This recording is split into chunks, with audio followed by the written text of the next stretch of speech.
The October 23rd, 2013 meeting of the Lake Forest Historic Preservation Commission. The commission is here tonight to work together with all of you, property owners, neighbors, and architects, to continue the tradition that was established nearly 40 years ago in this community. That tradition is a review process that allows community members to work together to preserve the qualities and the unique character that make Lake Forest a special community. The City of Lake Forest is committed to conducting open and democratic meetings. To achieve that goal, meeting procedures have been adopted by the Commission. A copy of the procedures is available in the back of the room on each agenda. As always, it is the intent of the Commission to help manage the development and growth of the City of Lake Forest with a keen sense of preserving the historic structures and open spaces in the city for all its present and future residents. Our goal is to move each petition before us tonight through the review process as quickly as possible while balancing the interests of the petitioners, neighboring property owners, and the larger community. Good evening. I'm Bill Ransom. I'm acting chairman this meeting. I'd like to start the meeting by having each commissioner identify themselves. Susan Athenson. John Travers. Mary Ellen Swenson. Jim Preschlack. Robert Elfie. Okay.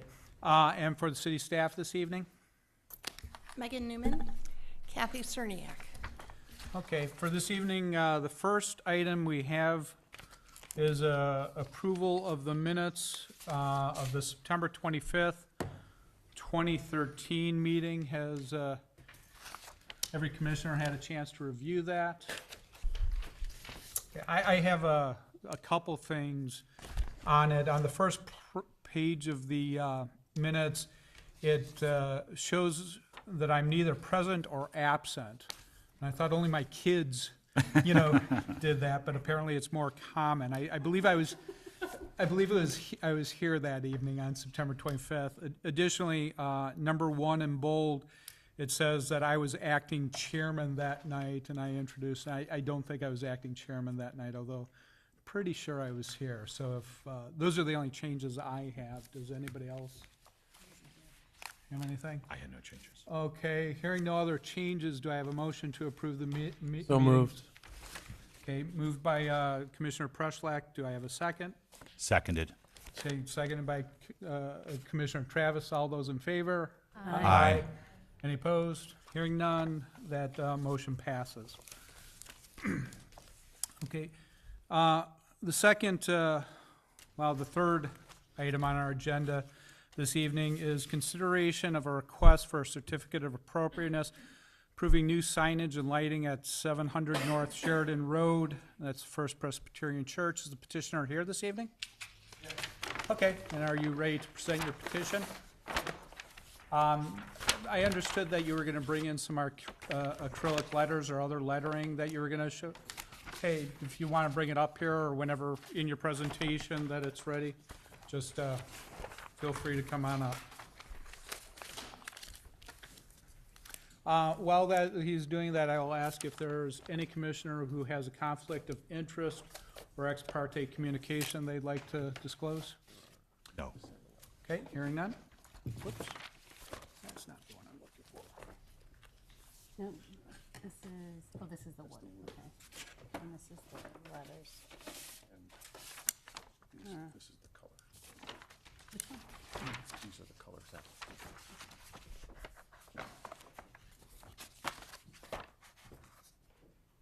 Okay. Just for the record, just so we have it, just identify the petitioner has given us some lettering, some color samples, and material samples. I'll refer to these later. One of those is the R from the current sign, one side of the sign, which is acrylic letter. Okay. The other is an example of the type of material that would be used for the letters on the sign. Okay, great. If you could introduce yourself. Oh, I'm sorry. That's all right. My name is John Johnson. I'm the executive director of the First Presbyterian Church of Lake Forest. I live in Lake Forest at 110 West Blackstone. Thanks, John. John, is your mic on, or is there a small red light?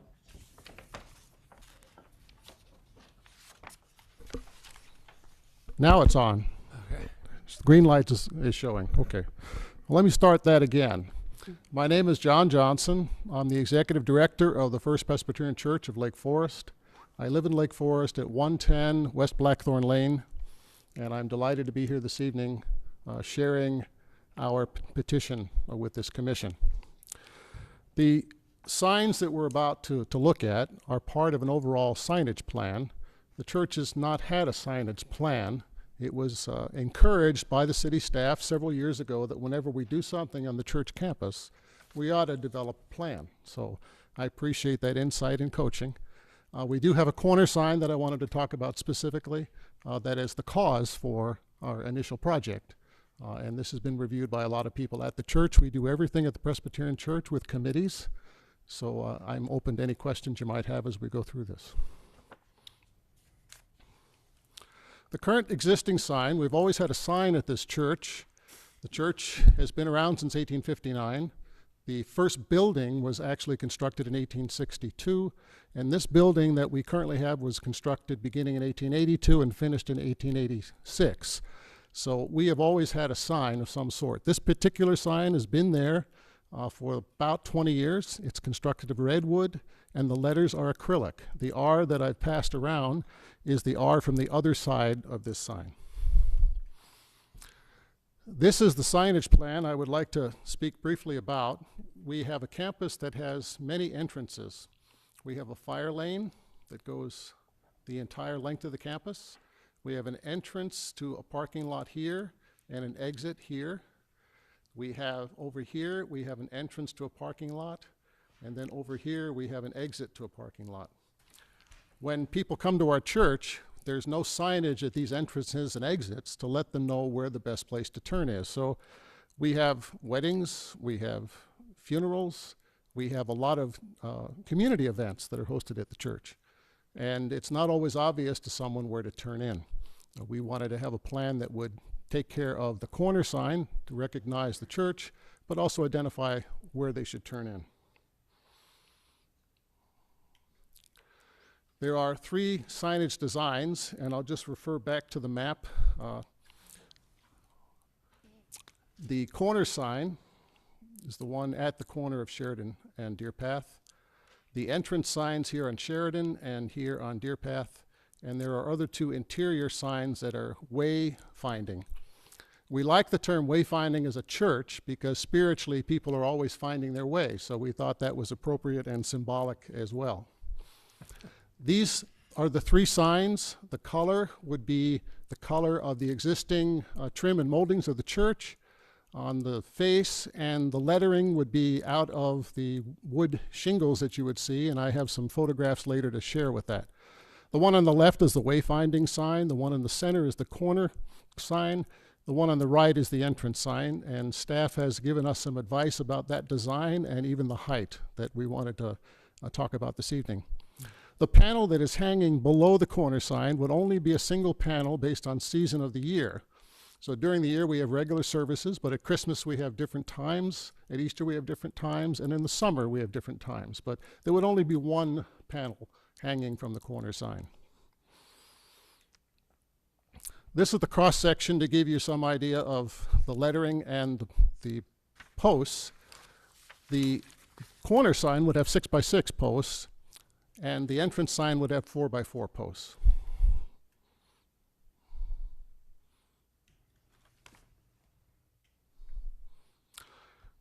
The corner sign, as you can see, has several items that relate to the design of the church itself, and I have some photographs that I'll refer to. The arch, the dentils at the top, and the molding. The overall sign is very simple. The colors fit with the other colors that we have throughout the church, and the size meets the city requirements. This is an overlay done with Photoshop of the new sign versus the old sign. This is how the mock-up looks from Deer Path. This is how the mock-up would look from Sheridan, and this would be taken from a passenger perspective pulling up. The driver perspective even has more of a visibility of the the other stop area. We would landscape the sign. The current sign has no landscaping. There is a lot of controversy at the church about how much landscaping, should we have roses or not. But the two things everyone agrees on are the cotoneasta and the boxwood, because we have those throughout the landscape plan that was approved back in 2005. So when I show you the color picture at the end, that's still under committee discernment. But right now we have cotoneasta and boxwood in the accepted discussions. When we originally submitted the sign, we had a different view of what the entrance sign would be, and talking with staff with good suggestions, they felt that a dual post would be sturdier and that it would be more in keeping with the design of the wayfinding sign, and we thought that was a good suggestion. So the drawings that we have in this current submission provide for the sign on the right. So the question about the sign on the right is how high should it be? So this is a view of the mock-up on the Sheridan Road side. We have quite a bit of foliage there. This is from the other side of the drive entrance. And that sign is 6 foot high. The top of the white is 6 foot high. This picture is facing west on Deer Path.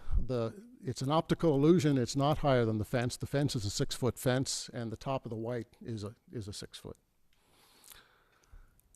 This is facing east on the Deer Path entrance. So when people come around the curve, it's difficult for them to see where to turn in. They typically, if they haven't been there before, go past the entrance and try to turn into the exit or the fire lane, which on busy days causes confusion. And most people don't show up early for either weddings or funerals or church services, so they all tend to come at the same time or a little late. The wayfinding signs, we have 2 planned interior to the campus near the entrances. We have a lot of people that start walking down and go in the wrong door, and we're trying to help them find the right path and the right door. Relationship to materials and texture, scale, preservation. I just wanted to make a few comments that are referred to in your packets. If you were to natural materials, natural wood signs, we have in mind the hard type redwood is that piece that's being passed around. So that would be the type of material used. And we think it will find the trim color. I have a couple color pictures to share. The scale, the signs are properly scaled.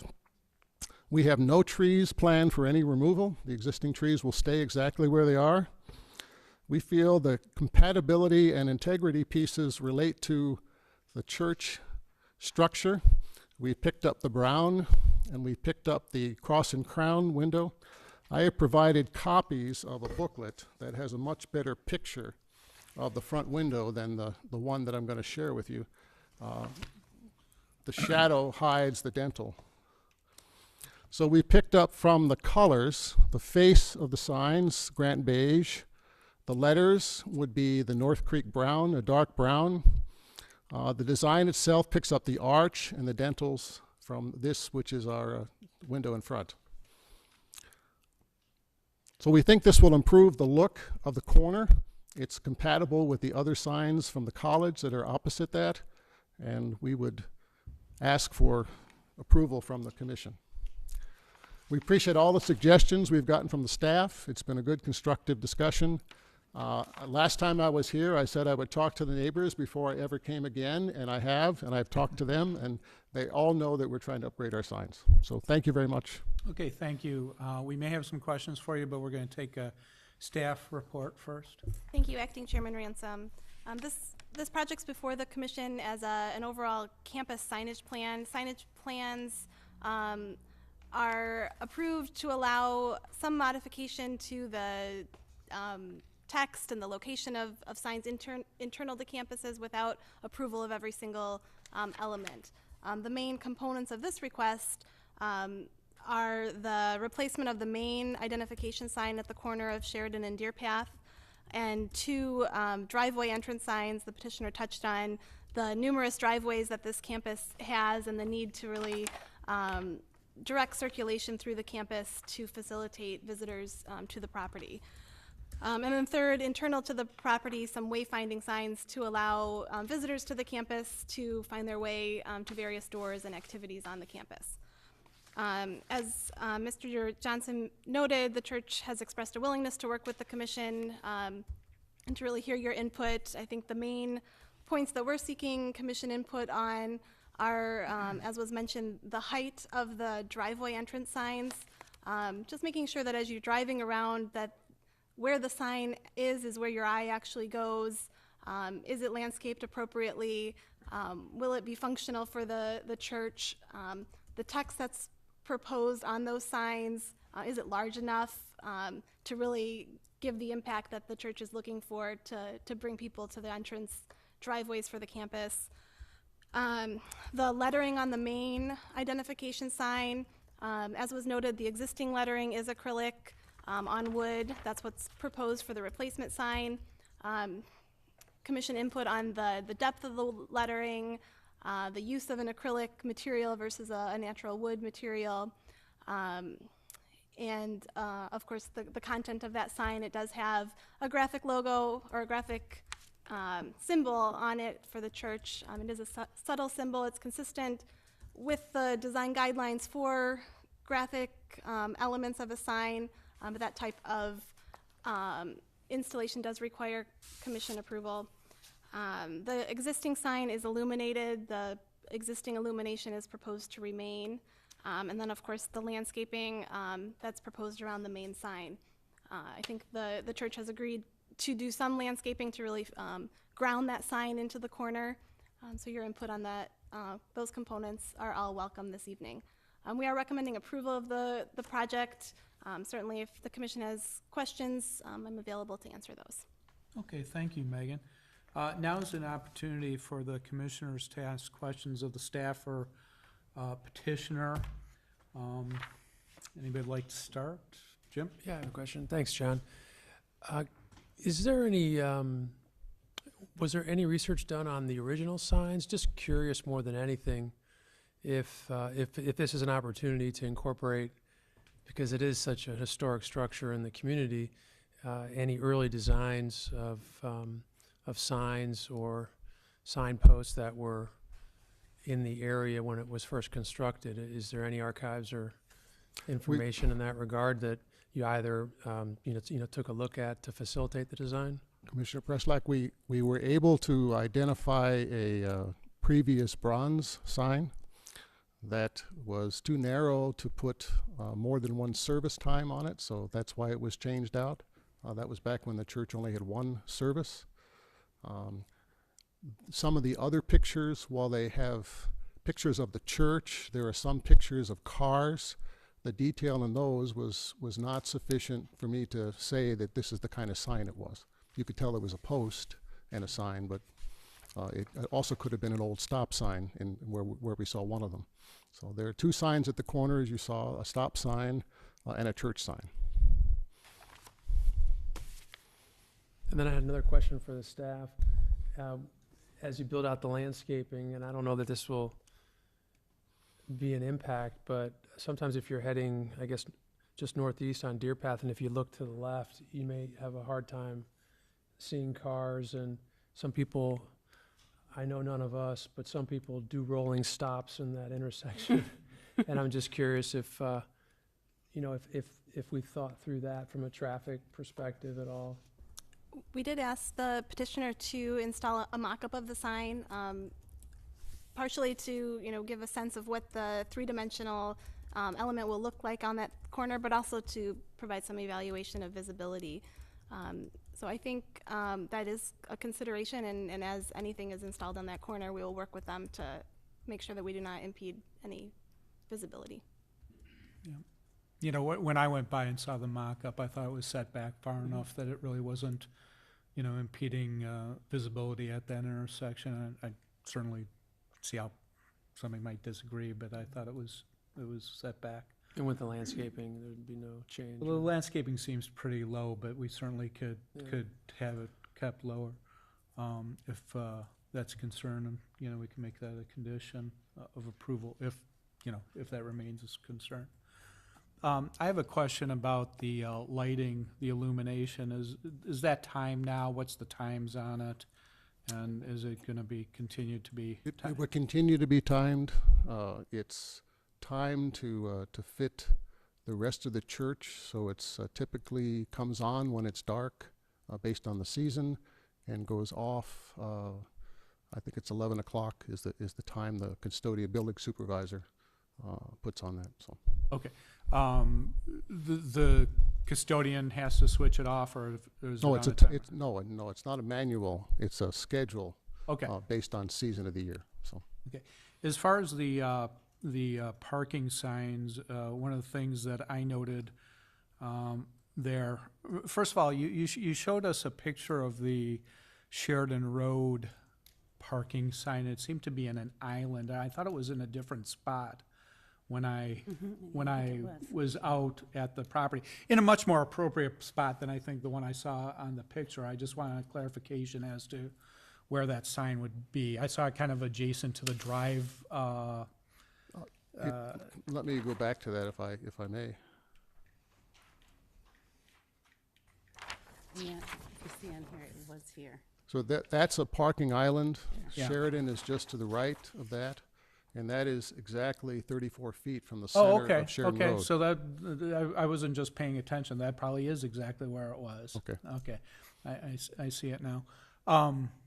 The other thing is how did you determine both the size and height of the sign? From my perspective, it was probably a little high, and it was probably a little small to be effective to direct people driving by to parking. So if you could speak to that. Well, the size we thought we were constrained by, based on how we interpreted guidance. So we'd like it to be a little bigger, but doesn't have to be huge. This particular sign can only be seen driving north on Sheridan Road because of the landscape plan. But we'd rather have someone enter the parking lot there than proceed down to the fire lane, which is the next spot they can enter. Okay, and then the height, you came to determine that it should be at that height, if you could speak to that? The foliage there, we wanted it to be distinctive.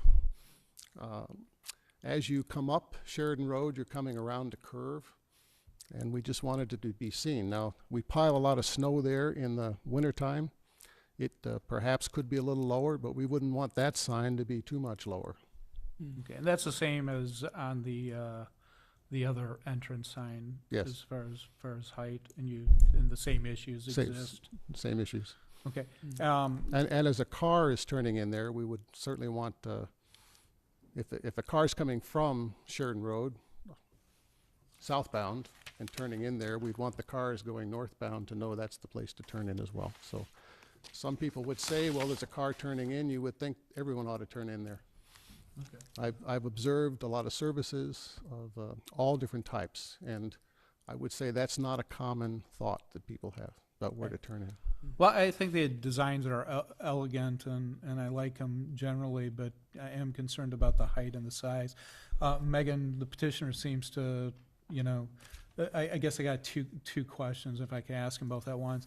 Petitioner seems to think that they're kind of constrained by guidance they got from the staff, is what I'm hearing. Additionally, the staff had talked about the legibility of the lettering and the signs, and so if you could speak to both those things, help me out a little bit here.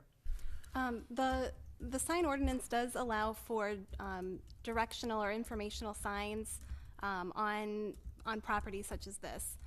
The size of this location is consistent with those guidelines.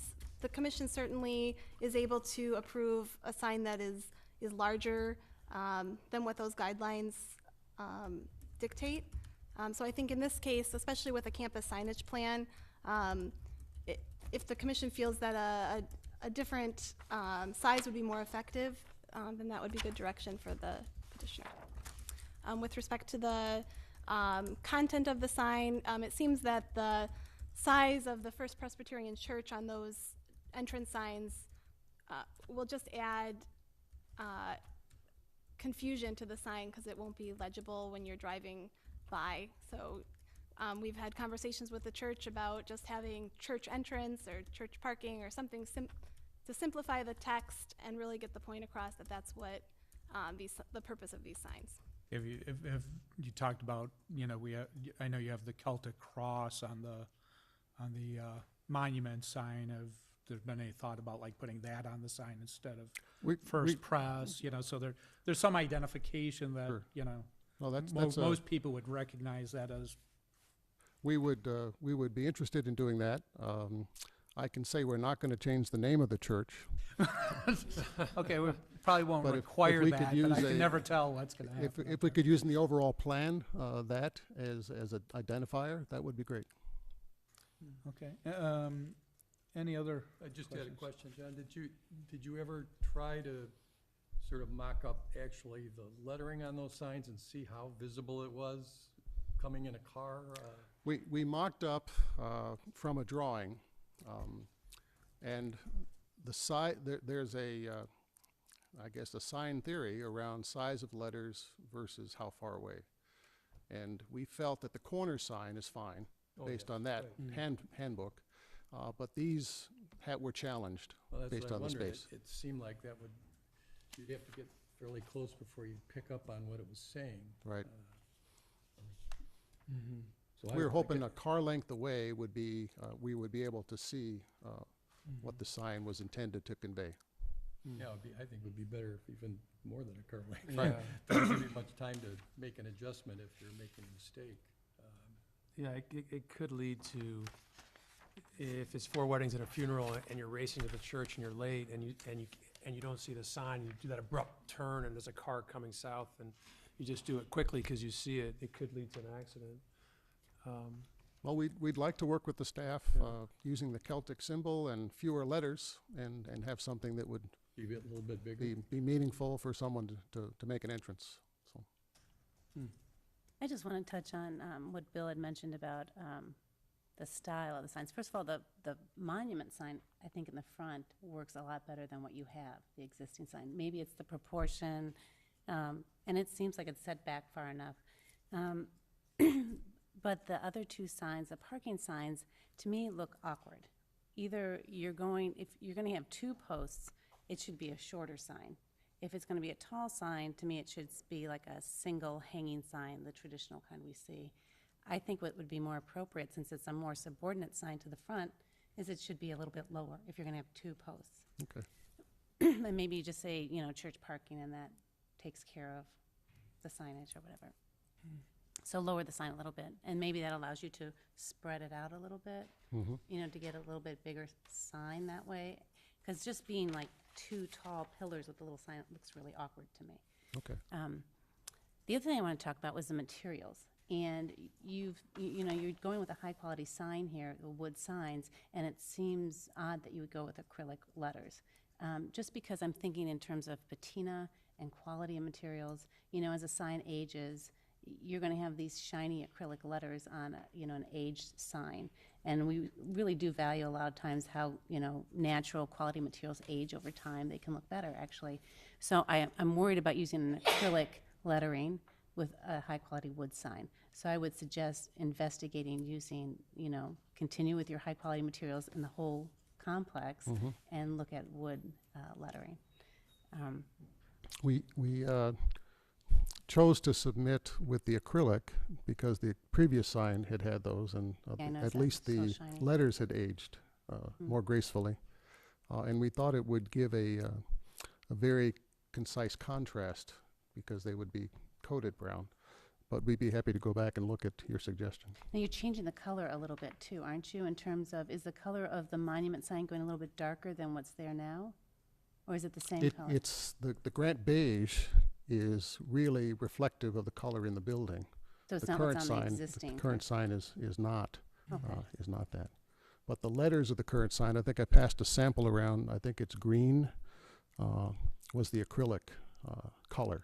And, you might want to think also about visibility in terms of the color, because you want to have more contrasting colors on the background versus the letters, so it's more visible. So if you go too dark with the sign, you're going to have to go darker with the letters, probably.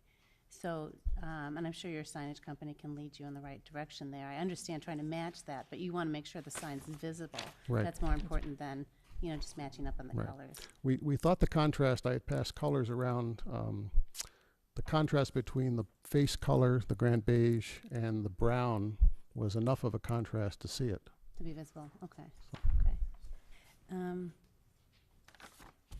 And the only other concern I had about the signage on the parking side was the location also. I don't know, we've already kind of talked about that, so just to make sure it's visible, but maybe also increasing the size and pulling it forward will help too. Okay. So, I think that's it for right now, thanks. Okay. Any other commissioner questions at this time? Okay, hearing none. Now's an opportunity for the public to speak to the commission about the petition. Anybody want to? Okay, hearing none. Time for some final discussion on this. There's a couple of issues that we've talked about, and I'd like to flush out with the commission. I think we have the landscaping, the height of the sign, the size of the sign, and the lettering on the sign. So I think I agree with Susan that, that enlarging the sign and the parking sign and bringing it lower is probably a good idea. It does seem like it's a little spindly out there with its height and its petiteness, and I think, making it larger will aid in parking. As far as, identifying it as First Press or a Celtic symbol or whatever, I would leave that, I would personally leave that to the staff level to see what is best, the best solution is for that. As far as wood and acrylic, lettering, I could go either way. The acrylic weather, is probably longer lasting. Weather's a little bit better than wood over time, a little less maintenance. It probably can be swapped out if it's damaged, easier than, putting wood in that, but, it's not that big of a thing to me. And as far as the landscaping, I know, Jim, you might have some thoughts on that, but, keeping it low, kind of monotoned, not a lot of flourish on it would probably be the way I would go on it. So I'd like to hear any other commissioners' thoughts on those issues.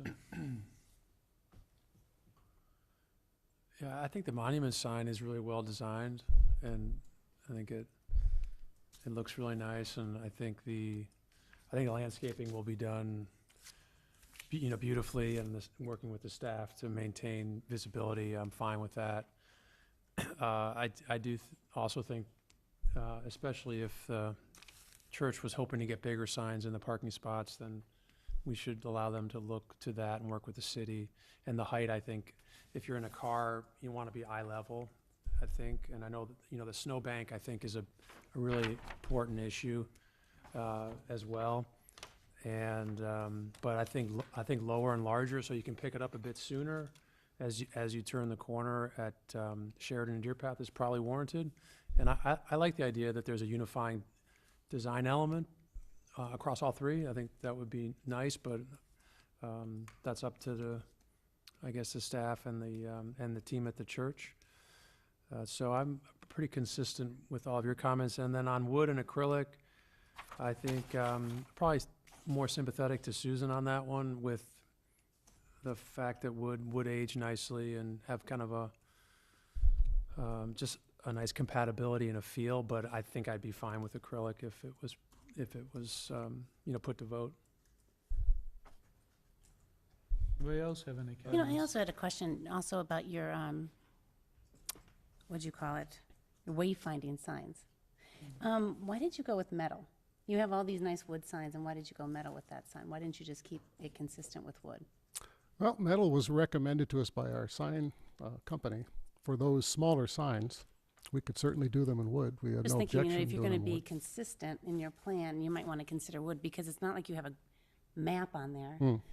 It's just text. So you might want to consider that, because if that's a welcoming element that people walk up to, a nice wood sign might present the quality that you want to present also. Good point. Yeah, so I would just, I want to just reiterate, just staying with the quality materials. Your last renovations have always been done so well, good quality materials, natural materials, and just stay with that theme. I would encourage you to do that. I think you'd be happier in the long run, too. And the size of the sign, I think, if you just move it down, and maybe it's the placement like we were talking about. I mean, maybe if it's closer to Sheridan Road and it's a little bit wider. I know you don't want to just say parking because you get a lot of beach goers there, right? So, Correct. Yeah. So you want to make sure it says, maybe you do say just church parking, just to make it pretty obvious of what it's supposed to be. Any other comments? Well, just that if we are, and I'm in favor of the bigger parking sign that goes along with a larger lettering on it, so it's more visible. And just to throw it out, John, if you could also look into the cast aluminum letters, they pre-finish those in colors, and Okay. they're very crisp as well. So that rather than acrylic would be an option for us. Okay. Any other comments? Okay, so what I'm hearing is that there's general favorability for this petition. We'd like the parking sign to be lower and larger. We have a preference for wood or natural materials, both on the wayfinding sign and the lettering that's being proposed. Can we leave this to be, make a final decision at the staff level? Or do you want to give more specific direction to the petitioner at this time? I'm comfortable with the staff handling it, but is the staff comfortable with that, or? Yes? Yes, Okay. we're definitely comfortable working with the petitioner. Okay, so if that sounds good to everybody, could somebody make a motion along those lines? You want me to try? Sure, John. I'd love for you to try. I move to approve the petition for new signage and lighting at 700 North Sheridan Road as submitted based on the findings as stated on pages 1 through 4 of the staff report dated October 23rd, 2013. The complete staff report, the materials included in the packet, and the public testimony are incorporated as part of the findings. The approval is based on the following conditions of approval. The conditions set forth in numbered paragraph 1, including subsections A and B on page 5 of the staff report. And doing this as a condition, perhaps, and the condition that city staff work carefully with the petitioner to enlarge the parking signs as deemed appropriate to increase legibility, and that work closely with the petitioner to determine the best materials to utilize, particularly for the letters of the signs, given Commission's bias, if you will, or direction towards natural materials.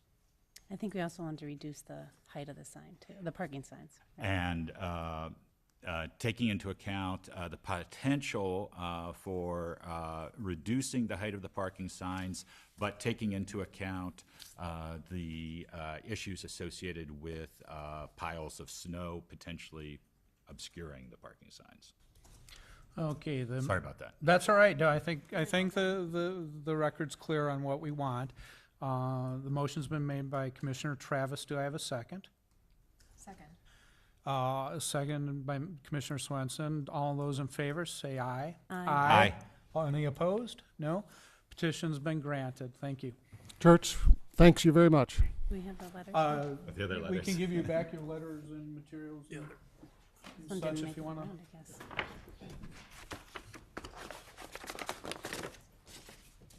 Do you have a paint, something else? Oh, yes. Thank you.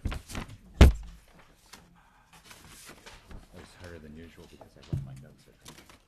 Okay, while we're doing that, I'll introduce the next petition. This is a petition presented for information and preliminary input for consideration of a request for a certificate of appropriateness approving a patio expansion and new outdoor lighting at Market House Restaurant, 655 Forest Avenue. I see the petitioner has come up to the podium. If you could introduce yourself. My name is Mark Westcott. One of the owners of Market House in the Square and MH Fish. Okay. Is there any commissioner that has a conflict of interest or ex parte communication they'd like to? No. Besides of all eating there? You know, that's- I've eaten there a lot of times. That doesn't count, right? That doesn't count, no. It would get tough.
All right. Okay. I'm with Market House in the Square. Market House opened as Market House in the Square a year ago last May. We opened MH Fish House last January. Both have performed very, very well. We're very excited about it. They consistently ranked in the North Shore as some of the most popular restaurants. The MH Fish is fortunate enough to be the 7th highest rated fish restaurant in the state of Illinois. At least by Open Table, and we like Open Table because to be an Open Table reviewer, you have to go to the restaurant. Oddly enough, that's not always the case. So yeah, again, we're very happy with the results so far. We spent a lot of time working on the restaurant, and we used Mark Nauer, who's a Lake Forest resident, to redesign the interior. These pictures are great, but we spent a lot of time thinking about what we wanted the inside of the restaurant to look like. The pictures on the left, I know are a little hard to see, but that's what the old Southgate looked like. And the pictures on the right are what we look like now. And we wanted to create a warm, inviting environment where people felt comfortable coming in. We're big believers in the word familiar. So when you walk into the rooms like this, it feels like you've been there before. They're rich and warm and visually very interesting.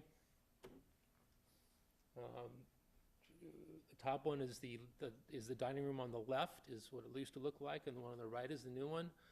We've incorporated lanterns and lots of brown and warm, rich colors. It's very amber and warm, inviting. We added a fireplace. Down the lower left is the old porch, and on the right is the new porch. We knocked down the old one, which was kind of a quasi-greenhouse, and added an addition that kind of matches the rest of the building. Again, keep it consistent with the lighting and the color scheme to match what the building originally looked like, and keeping that common theme of familiarity going on. Up at MH Fish, the top pictures are what used to be Bank Lane Bistro used to look like. The lower ones are the changes that we made. Our goal here was to make a restaurant that really felt different than the restaurant downstairs. Downstairs is rich and amber and warm, and upstairs is crisp and clean, tablecloths, different lighting, an open kitchen. It's designed to be kind of a high-end restaurant, but also a touch casual with the open kitchen, so people can see the chefs cooking and all of that. So what we've done so far is we've done, I think, a good job addressing the interior space of the building. Going back to Open Table for ambiance, which is obviously kind of the decorating and the feel of the inside of the restaurant, we consistently get very high ratings. And now it's time to address the patio. At first glance, the patio looks looks pretty good. Now, this picture is a little old and it's been touched up really nicely by the photographer, so it's about as good as it's ever going to look. But much like my house, if you come in once and look at it, it looks really nice, and if you spend some time in it, you realize, at least I realized that, boy, there's some wear and tear that needs to be done on this, and this is definitely true with the patio. The patio was installed when the restaurant was built 30 years ago, and it needs to be, at some point or another, it needs to be redone. Whether it's within this concept or something else, it's going to definitely need some attention. Again, it's been there for 30 years. It's become worn due to settling and erosion and the trees growing. A number of the large pavers have become uneven. The top right picture, we've had to cut a couple of them, which unfortunately leaves a gap, so we throw mats down. It's well worn with stain. It's slippery when we have rain. It's just, yeah, it's okay, but it needs some attention. And if we don't get the opportunity to make some changes, it's going to continue to deteriorate. And at some point, it's going to cause some problems. Another problem with the restaurant is that we have some steps in there, and they're awkward steps because there's no handrails. They're not high enough to be stairs, so it's not unusual for people to trip. Part of that is also because there's not adequate lighting out there for people to get a sense of where things are. There's also a substantial pitch to the patio. I don't know if anyone's got the new iPhone app or operating system on their phone, but oddly enough, there is a level that is part of one of the applications that's built into the phone. And so the pictures on the right are, again, a little hard to see, but the top one is a 5-degree slope on one table. The bottom one is a 4-degree slope on another table. Depending on where you sit, there's a pronounced difference about, who's sitting higher than who and things sliding off and things like that. So it makes dining awkward, makes it incredible. It becomes a nuisance at times for guests and servers. So what we'd like to do is remove the existing tile and replace it with what's called a Whitaker Greer product, which is an Indiana brick company called North Shore Blend. The best example of this is in downtown Winnetka. It's something they installed there. It's also frequently found on driveways throughout the North Shore. It's also very similar in looks to the existing sidewalks in downtown Lake Forest. We had samples out there, unfortunately, oddly enough, after the scare the other day on the train. Someone noticed a package of the bricks laying around there and thought that was an unusual package, and we had to move it. So I hope I don't know if you had a chance to see it, but I think the pictures are exactly what we're looking for. I think it's a great look. It really kind of fits the rest of the theme of downtown Lake Forest. I think it's a big improvement.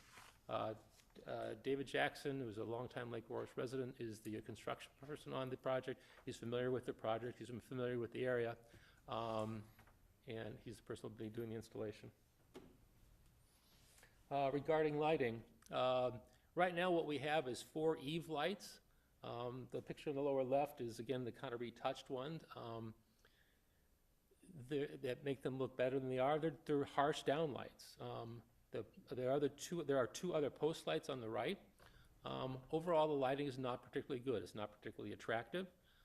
It's insufficient for the space in places and overly sufficient for other spaces. And I appreciate the city's concern about dark sky. And unfortunately, right now, these overhead lights don't lend themselves well to that.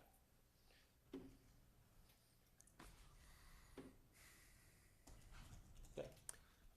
What we would like to do is remove the existing lighting and add 5 sconces, which are the orange symbols on the bottom and on the left side of this drawing. I'll picture the sconces in a moment. They simply would be attached to the wall, separating the windows where they are now. We'd also add 7 post lights on the perimeter of the patio, and we use that to provide the lighting. There's 6 tree uplights, simply designed to light the trees up. We're very fortunate to have 2 lovely trees, and we want to kind of show them off a little bit. So that would be the addition there. The products that we would be using, Bevelos, I think, has what they call French Quarter lights and sconces. They're pictured here. The sconces are slightly different than the post lights, and the post is there as well.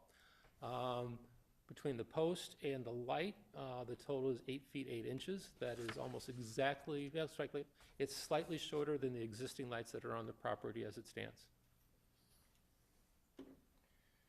Regarding the amount of lighting, we are really conscious that we're a restaurant, we want subtle lighting. We don't want harsh, overly bright,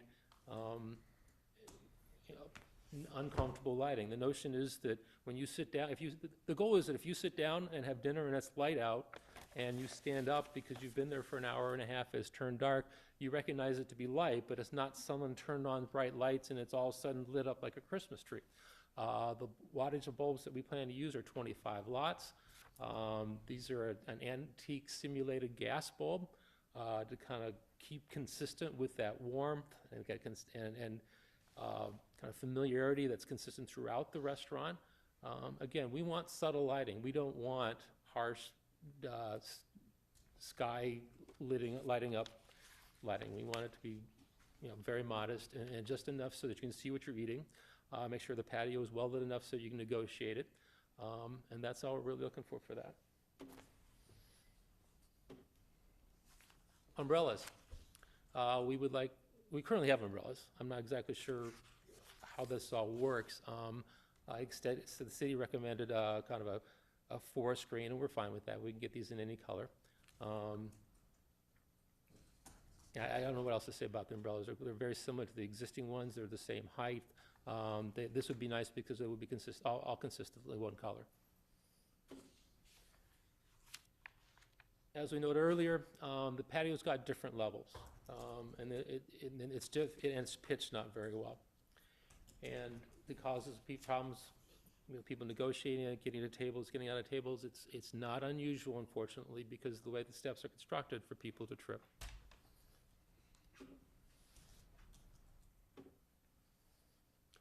One of our notions is to bring the entire patio to a single level. What that would consist of is taking the areas that are highlighted in red and raising them to one level.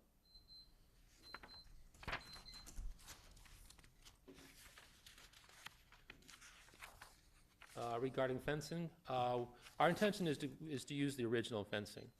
There's the way the patio is constructed now. There's interior fencing that would be used for the exterior as we recapture the the northeast corner of the lot. So there is no new fencing.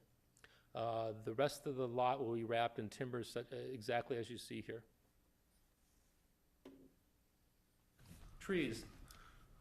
We are very fortunate to have two very large elm trees, and they're really important to not only the character of the restaurant and the patio, but also downtown Lake Forest. We use a very reputable tree service in Bartlett Trees. They've regularly serviced them since we've owned the building. The trees aren't in phenomenal shape. I think everyone's kind of admitted that, but certainly the things that we've done with them have helped improve them.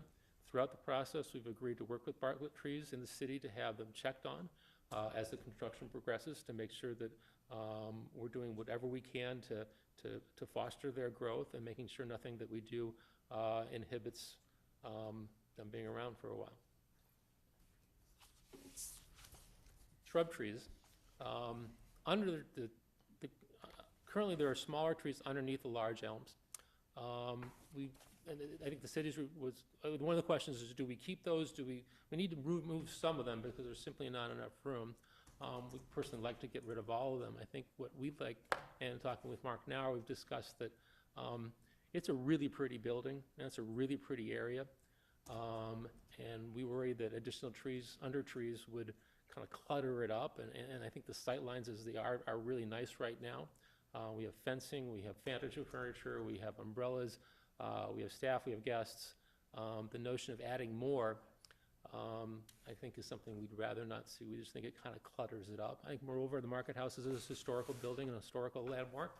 And again, it's an attractive building. It looks good as it is, and it doesn't seem like it doesn't seem like it makes a lot of sense to kind of hide that. I think we kind of want to make sure people see it.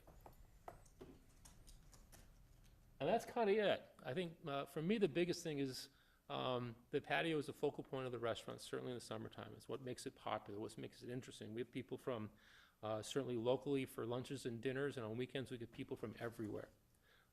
If you've ever been by the patio on a Thursday or Friday or Saturday night, it's full. That said, the patio needs to be addressed. I mean, it's not in particularly good shape. It's gonna continue to get worse as time goes on. My concern is that as that continues, if we aren't able to address it in such a way to make it more attractive and make it safer, ultimately, people will look elsewhere for dining options, because it will just not stay as nice as it is now. And I know that I see everything all the time because I'm there all the time, and it's not all that great looking. And that's my story. Okay, thank you, Mr. Westcott. Okay, from the city staff, identification of issues. Thank you, Acting Chairman. The petitioner is here this evening to provide an introduction to this project and to really hear input and direction from the commission on the patio extension to capture the corner of the patio that's currently brick, the material change for the patio, the lighting proposed, and the landscaping. The input and direction that the commission gives this evening will really help the petitioner move forward to provide the information that's needed for the commission to take final action on this project. The city staff has had begun conversations with the petitioner with respect to the mature elm trees on the property and the landscaping. As was mentioned, recognizing that those elm trees are old, they're not in the greatest condition, but they are still thriving, and they are a significant piece of that patio and the overall composition of that corner of Market Square. The city arborist has made some suggestions to the petitioner to look at the size of the planting beds around those elms to really make sure that we give enough room for them to at least increase the chances of survival for the long term, as well as incorporate some additional planting beds to maybe not preserve the trees that are there today, but to allow for some understory plantings to provide a pedestrian scale to the sidewalk and also a backdrop for Market Square. We're working with the petitioner to understand the grade changes and how much earth is being moved around the tree roots, that kind of thing. So hopefully when this comes back to the commission, we'll have a lot of those questions answered and worked out. We are looking for input from the commission on the lighting. City design standards do require that the source of light be screened from view, so understanding how those bulbs do shield the actual source of the light, understanding how bright the uplights will be on the tree, just to make sure that this is an appropriate amount of illumination on that corner of Market Square. So I look to the commission to ask questions, to provide comments and directions at this stage, so that we can work with the petitioner to bring forward a more complete package. Okey doke. And does the petitioner have an idea when they would want to be bringing that back? I imagine as fast as possible.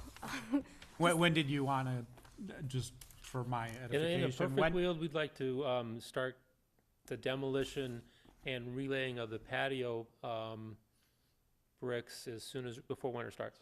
Before winter starts? Right, we would put the, kind of the root stuff for the lighting and all that in place, but not install the lighting, certainly not install the umbrellas or anything like that, but it would be a notion that we take the current pavers off, level it, and add bricks. When you say install umbrellas, are the umbrellas you're proposing going to be permanently installed? No, they'll be kind of holes, and they'll kind of drop in and then pulled out in the evenings when they're not necessary. Okay. I thought in the materials I saw, there was some talk about removable heaters, and I don't think we There's touched not on a slide at for all. that. I mean, it's heaters that you kind of see all over Lake Forest, Okay. although what we would do is we would, the whole schlepping those propane tanks is a mess, actually, because a propane tank don't last much more than 6 hours. And so you're constantly moving around, and it's almost a full-time job. So part of the plans here, in fact, the red dots that you see would be permanent. They would have permanent gas fixtures there. The heaters themselves would be added and pulled off as necessary, but they would be fed by gas lines underneath the patio. This is kind Okay, of a cleaner and- look. They're not as big. Requires more digging, though. and the fire department kind of liked it. Okay. And the leveling off of the patio is, you're bringing it up to the height of the main patio? That's there now? And is there any change in the configuration of the sidewalk along Bank Lane? I know that, you know, they're extending out the patio to the electrical service, great, but is there any change in the No, sidewalk?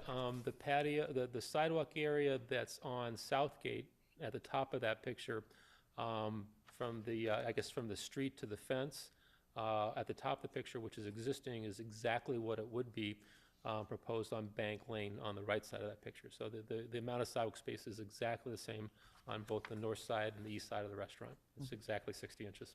The number of lights has changed since We dropped, originally we had, I think, 16 lights total, and even I wasn't real wild about that. And we felt we could drop it to 12 here and still kind of get the look that we want and the quality of light that we want, and just not make it so busy. I'm a big believer in things that are simple, and I think sometime when the architect first came up with this many lights, I was like, gee, that's a lot of lights. So we negotiated that one down a little bit. Yeah, Mark, on that point, I'm just wondering how you got to the final configuration on the perimeter lights, you know, the 7, if there were more on the original plan and less, because, I mean, I don't know, the 4-3 seems a bit awkward to me. And I'm just trying to I think the think, reason, I mean, so let me just finish, I'll get a question in there.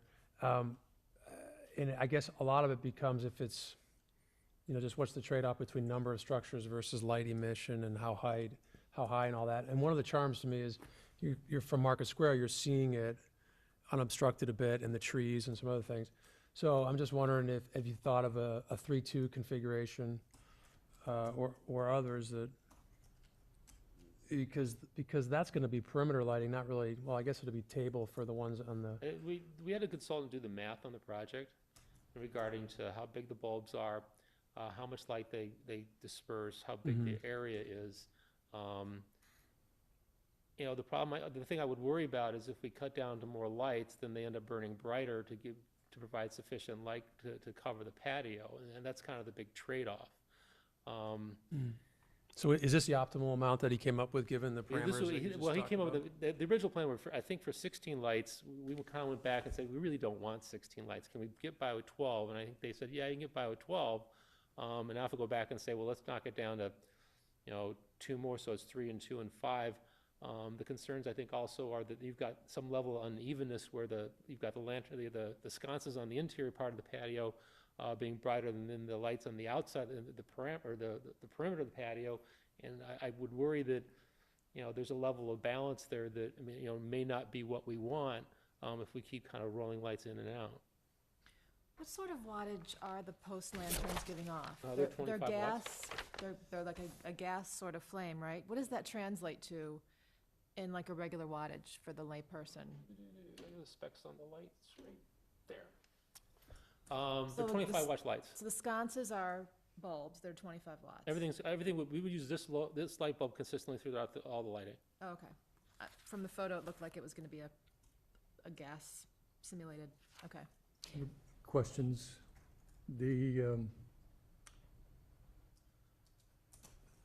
Was there any consideration, as was referred to before, you know, there is sort of a concern in the city about light sources, and was there any consideration of doing the glazing on these fixtures in a frosted glass so that the lamp was not as visible? We considered it. I think the notion was that we were kind of looking for the gas light effect, and that bulb's got kind of a satin sheath to it, so it's not like you're seeing the filaments in the light bulb. We can certainly go to, you know, frosted glass or something like that, but we kind of like the idea of, you know, that amber and that warmth and the feel that you get with a simulated gas, which is consistent with the interior of the restaurant, where we're going back for warmth and inviting and a real, you know, a sense of comfort. And I'm not sure if you get that with kind of that frosted light look. And how high are the sconce lights? How high are the sconces? Yes. Well, that's a good question. I don't know exactly the height of the sconces. I would, my impression would be they would match, I would guess that they would match the height of the post light, which was 8 feet 8 inches. That would be the best, I would say, yeah. You know, one thing that might be helpful in the future when we're really reviewing the lighting is maybe having some kind of mock-up. I know you have a lot here, but it's really hard for us to imagine what the lighting would be unless we have somehow do a mock-up. You know, because I think the concern here is that Market Square is supposed to be the dominant feature in this area, and if you put too much lighting on Market House, then that becomes a dominant feature. I mean, it's a beautiful building, but if you light it too much, that's all you're gonna see. Right, when well, you do it. again, I think we're really clear. We don't want a lot of lighting. I mean, Yeah. it's really, I mean, we don't want to, you know, we don't want to be a Christmas tree. We want enough lighting so that when you sit down, you can see what you're eating, and I think I think we've all in nice restaurants where Right. lighting's really important.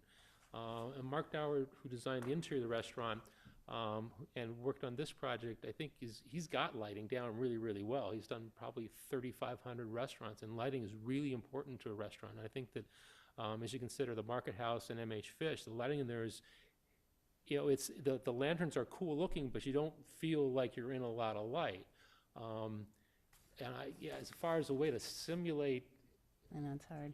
It's a I lot. have But you know, not I a say real- that because sometimes maybe you think when you do a mock-up somehow, I don't know, I'm not the expert on that, but maybe you figure out, oh, wow, we don't really need these sconces. Like, you know, we just need I mean, maybe you'll see too that what you're going for might not be achieved with what they're proposing, you know? So that's the only reason I think go to a mock-up, because sometimes it's so hard for us to really imagine what it's gonna look like, you too.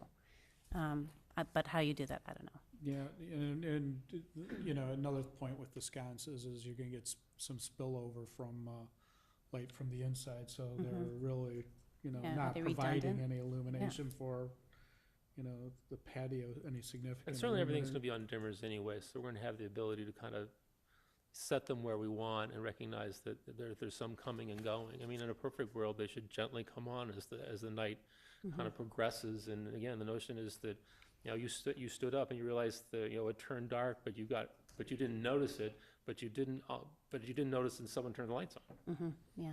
You know, can I ask you a question too? I want to just touch on the brick. Because I know you need to replace your patio.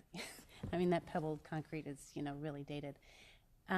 Just wondering, because I've noticed the aging of the brick around Market Square. We replaced that several years ago. We took out the original concrete that was surrounding the walkways, and they put in brick. And I think the brick has been less than successful because of a couple things. First of all, the look of it, it gets that white coating on it, which is not the most attractive. But the second most important issue is the settling that occurs with bricks. And what happens is you get this, and I have a brick patio too, so I know this happens. You're constantly resetting those bricks. They're settling, you know, they're heaving. And I'm just wondering if brick is the best solution for you if you're looking for a consistent grade. Did you consider something like bluestone? That would be more of a bigger area. I know it's good to have pervious surface with brick, but you know, is it really the look that you're going for, and is it going to give you the consistent grade? But I think for me, I think for us, it's the look it's definitely the look we want. There is some concern about, well, going back, I think the bricks that we use, these bricks are not supposed to do kind of get that whitening thing that the city's bricks do. I think that there was some clear understanding that these bricks were, you know, don't do that. I think so. We've got that one solved. You know, settling's always going to be a problem, whether it's bluestone or whatever the case may be. One of the things we liked about the notion of the bricks is that we can kind of go in and, because they're on over a base of sand, kind of shave them down and settle them in a little bit. Yeah, it's a question I've asked myself every so often when I get up in the middle of the night because I'm worried about people tripping over bricks because they're all over the place. Yeah. It's a question to ask again. Again, we really like the look. It's not a question as much as looks as the level of practicality. And David Jackson and the guys through the bricks are convinced it's not going to be a problem if they're installed correctly. You know, you might want to investigate something like a Bluestone, because it's also, there's so much brick now in Market Square. You know, you've got a brick building, part of it, you've got the brick, I guess you I'm know? worried that if I propose Bluestone, someone's gonna say, well, that doesn't really match, and you got the Yeah, other that's one. true. But you know what, it's up to you too, you know, but it could be just a neutral setting too. So, I don't know. I mean, I was more concerned about the grade changes and, you know, avoiding that tripping feature when you have older people walking on the patio. So, too. you know, just something to consider. The drain, are you sort of relying just on the permeability of these brick? Is there drainage out there? Yeah, that's one of the advantages of it, is an improvement for draining, for the elm trees to get more air and more water. Did you look into permeable pavers? They have brick that's permeable. This is somewhat permeable. You get in this kind of this back and forth thing though, where if you have a super permeable, then the things that permeate it are things from the restaurant. And then things stain, and then you have that problem. So, I mean, it's all about striking a balance where there's enough gaps and ways for water and stuff to kind of seep through the cracks, yet it's not so permeable that, you know, we're not constantly replacing it because someone poured a glass of red wine on it. But you feel that the rain will dissipate into the brick? Right, it was certainly part of the discussion, and certainly the discussion with David Story from our tree service and the city's forester, that yeah, this was good for them. I mean, this would be an improvement for them to kind of get more access to water and air. How many seats are you proposing? What's there now, what's the seating there now, and what are, 140 seats, and this would take it, I think, up to 150 or 52. It's not a significant increase in seats. about 10% or so? I also wanted to talk about the under trees. I know you're anxious to, you sound like you're anxious to get rid of them and stuff. I personally kind of like the way they soften that. I think Susan's, you know, comments, it is a beautiful building, but, you know, the focus, you know, is kind of gonna be shifted a little bit, taking out the under trees and opening up the patio and increasing the lighting. I don't know what that was. So, you know, my preference is to see, you know, that those under trees, you know, kept there. I don't know how the other commissioners feel about that, but that'd be my preference, to soften it up a little bit more. I mean, I guess for me, it's a discussion we could have, and certainly would be open to the idea of trying it one way, and if we're not comfortable with it, adding them or adding something at a later time. To finance the project, I mean, we need more seating. I mean, you know, it's not an inexpensive undertaking, and the notion that we can recoup some of it by adding seats is something that makes it certainly more doable. And while I appreciate the notion of sight lines, and I don't really like taking out trees any more than anybody else, there needs to be a level of balance, I think, between the two. And so we're certainly open to ways of softening it up. And I certainly notion of, you know, let's try it one way, and then we can bring something in or put planters or hang something on the fence, whether it be planters or things that, you know, might soften it up a little bit. I mean, we worry a little bit about flowers and things like that, because flowers beget bees and bugs and things like that, and people don't like bees and Yeah, bugs. I and just they had do- one of them here, and we don't even have flowers there. That's for what some- reminded me of that.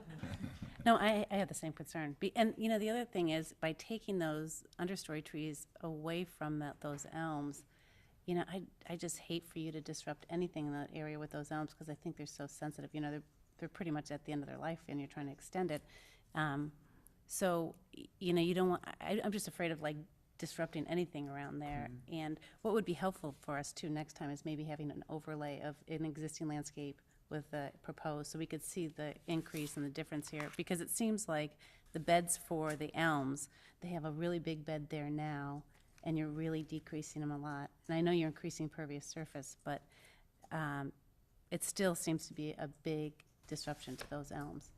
Yeah, I think on the elm tree on the northeast side, they're actually gaining a bit of a bed, because the current bricks run right up almost against that tree, and we're pushing those away. So I think if anything, the net, for that tree, some of the areas that's not covered by bricks are far enough away from the tree, there's not really a root issue. So I think that tree is probably coming out ahead. And again, even with the area that's being reduced for the other elm tree, is area that we think is far enough away from the root structure to really not be an issue. Certainly one of the things that we talked about with the city's forester is having our tree guy come out, you know, several times during the construction process to make sure that's all true.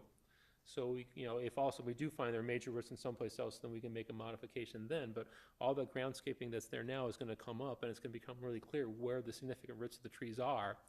And, and at that point, we can make a determination if we have to modify the size of the beds. Yeah, Beds 'cause- aren't stuck in stone. I mean, just think too, because now you're proposing putting gas lines underneath the patio too, so there's a little bit more digging. Yeah, but that's Wanna- actually, I mean, that's from the interior of the building out to But those roots really spread, you know, I mean, they're pretty far. I know Dave Story will do a good job, but, you know, you just hate to impact that health of the tree if you can avoid it. And I agree. I mean, we want those trees out there as long as we can possibly have them out there. They're a significant part of the patio, and we're not really interested in taking a lot of risk in throwing in a gas line and if it interrupts a root of a tree. And working with Dave Story, they were really clear about, okay, you know, the plan is for them to come out at least once a week, if not twice, and say, okay, this is where we are we doing fine? And I think, you know, to a certain degree, this has to be a, you know, kind of a good faith effort, and we all want those trees to last as long as humanly possible, and do everything we can to get that, make sure that happens. You know, the other question I had is about the perimeter landscape buffer. Because I know on the Bank Lane side, there's no landscape buffer there, right? You're just like right against the railing and the sidewalk. Right. So you're adding a landscape buffer there? The only landscaping is gonna be along the ground. I mean, there's not like a hedge there. Oh, okay. You know, because I would encourage you to look at that, and I don't know, Megan, is there any kind of setback requirements for seating? I mean, that currently on Bank Lane, it's right up against the sidewalk. There's not a setback per se. I think we need to understand where the actual property line is and then make sure that all work is completed on private property. Yeah, because if you look on Southgate, there's a significant landscape buffer, which I think kind of separates the restaurant from Market Square and gives your diners a little bit more privacy. On the other side, I mean, I've avoided going to those seats right there because I feel like I'm sitting right on the sidewalk, you know? And you want to kind of, you know, you don't want people looking over on your table as they're walking by the. Right. I mean, we You know. struggle with some of that. The problem is like the places where we have landscaping and bushes and things like that, we get lots of mosquitoes and lots of bees. Hmm. And then, you know, we go back with that one, and so there is some kind of, again, it's called kind of a balance sort of thing. Yeah. And again, if you know, we could add a hedge there and that would look great, but then it's gonna eat into the amount of seating area and then economically changes the model. Mm-hmm. Well, I think you might want to look at that, though. I mean, just to have some kind of buffer between the public and the private. I think it would be just a better dining experience if you have a little bit more landscaping on that Bank Lane side. Are we doing comments or questions? Have you ever thought Well, of we're- removing the And fence? both. I'm sorry? Have you ever thought of removing the iron fence? For about 30 seconds. And the problem is then what happens is people walk onto the patio and sit down and say, I'm here. I mean, that happens already occasionally. People will sneak in and they'll be surprised that Right, no one's right. waiting on them and they'll be a little miffed. Right. Interesting. I think what you're doing is a beautiful improvement to the corner. I think Thank it'll you be very great. much. John, we're asking questions and giving input at this point, so, I mean. Should I give input right now? If you'd like, I think I'm gonna take a pause and see if there's anybody in from the public who wants to come there we up go. and give us their insights into this. If you could come up, introduce yourself and just, any comments? Really public, she's my wife. See, we wouldn't have known that. We were like, wow, the public really loves it. One comment, I'm Carla Westcott. I am the hostess of Margaret's House on the Square, and we call that area that has no landscaping Amade Alley. People love that space. Which one, on Bank Lane? That has or in- no landscaping. They love the space. They love interesting. sitting there, love looking at Amade. It's like, really, they love it, and we put large tables there, so I'm sorry you don't like it, but it actually is one of our most demanding spots. You mean on Bank Lane? Exactly. And you call it that because they have sight lines to Amity? Oh, am I wrong? Yeah, she's Yeah, on Bank Lane, talking about Bank Lane, which is this side. right. Okay, which is- delete all my comments. Well, thank you for sharing. Yeah. That is a nice side, though, We Amadeo. call that, what do we call that area? Called the beach. The beach. The beach. Sorry, can you just delete that? It's okay. Does anybody else from the public want to comment? Okay, hearing nothing further.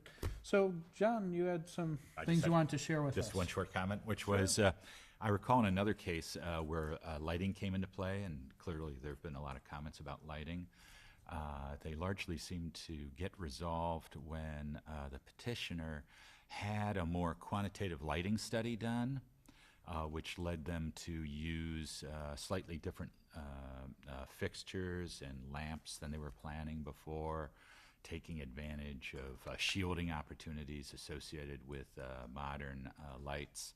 And perhaps that could be of assistance. One thing I noted in your plan for the very beautiful lamps that you were planning on using is they had clear glass all at the top, which for someone is somewhat interested in dark sky impacts, that tends to have more of a dark sky impact, which can be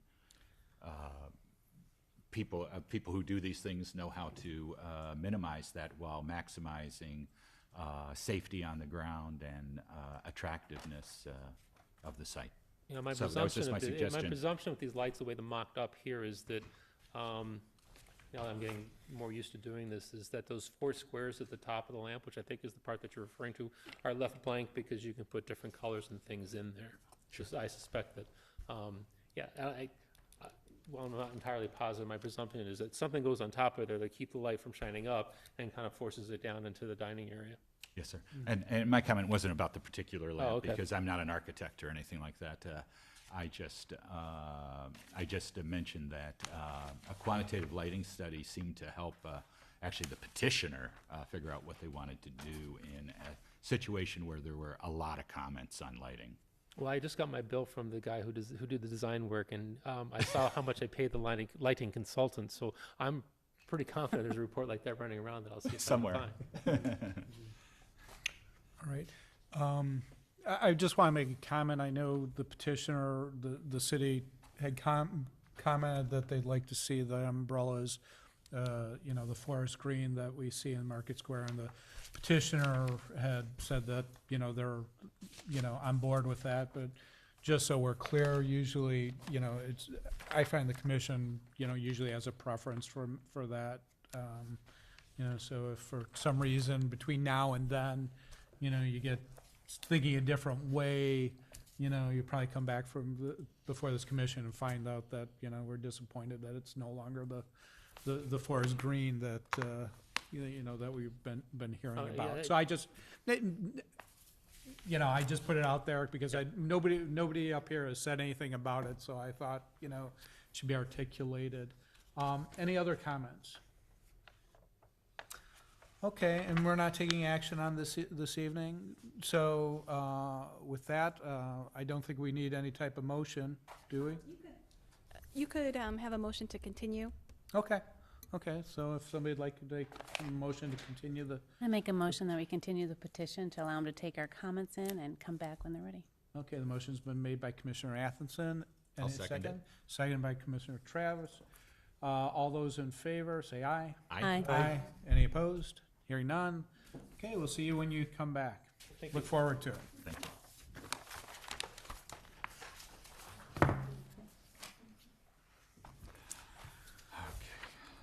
Okay, there was an item on the agenda this evening for 901 Rosemary Road that has been postponed, so the next item after that would be a consideration for a request for a certificate of appropriateness, approving facade modifications and a detached garage addition at 326 East Westminster. Are there any declarations of conflict of interest or ex parte communication any commissioners would like to disclose? Hearing none, petitioner, if you'd like to introduce yourself and you may present your petition. Thank you. My name is Thomas Hines. I'm an architect.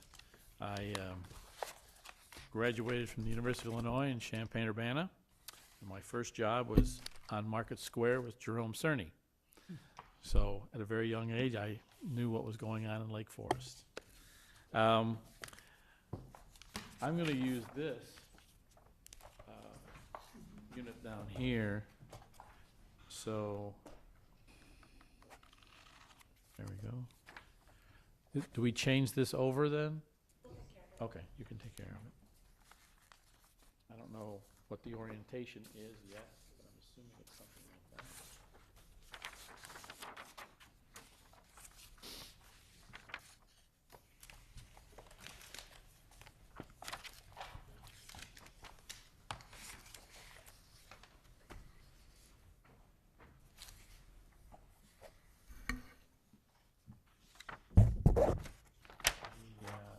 Let's see, okay.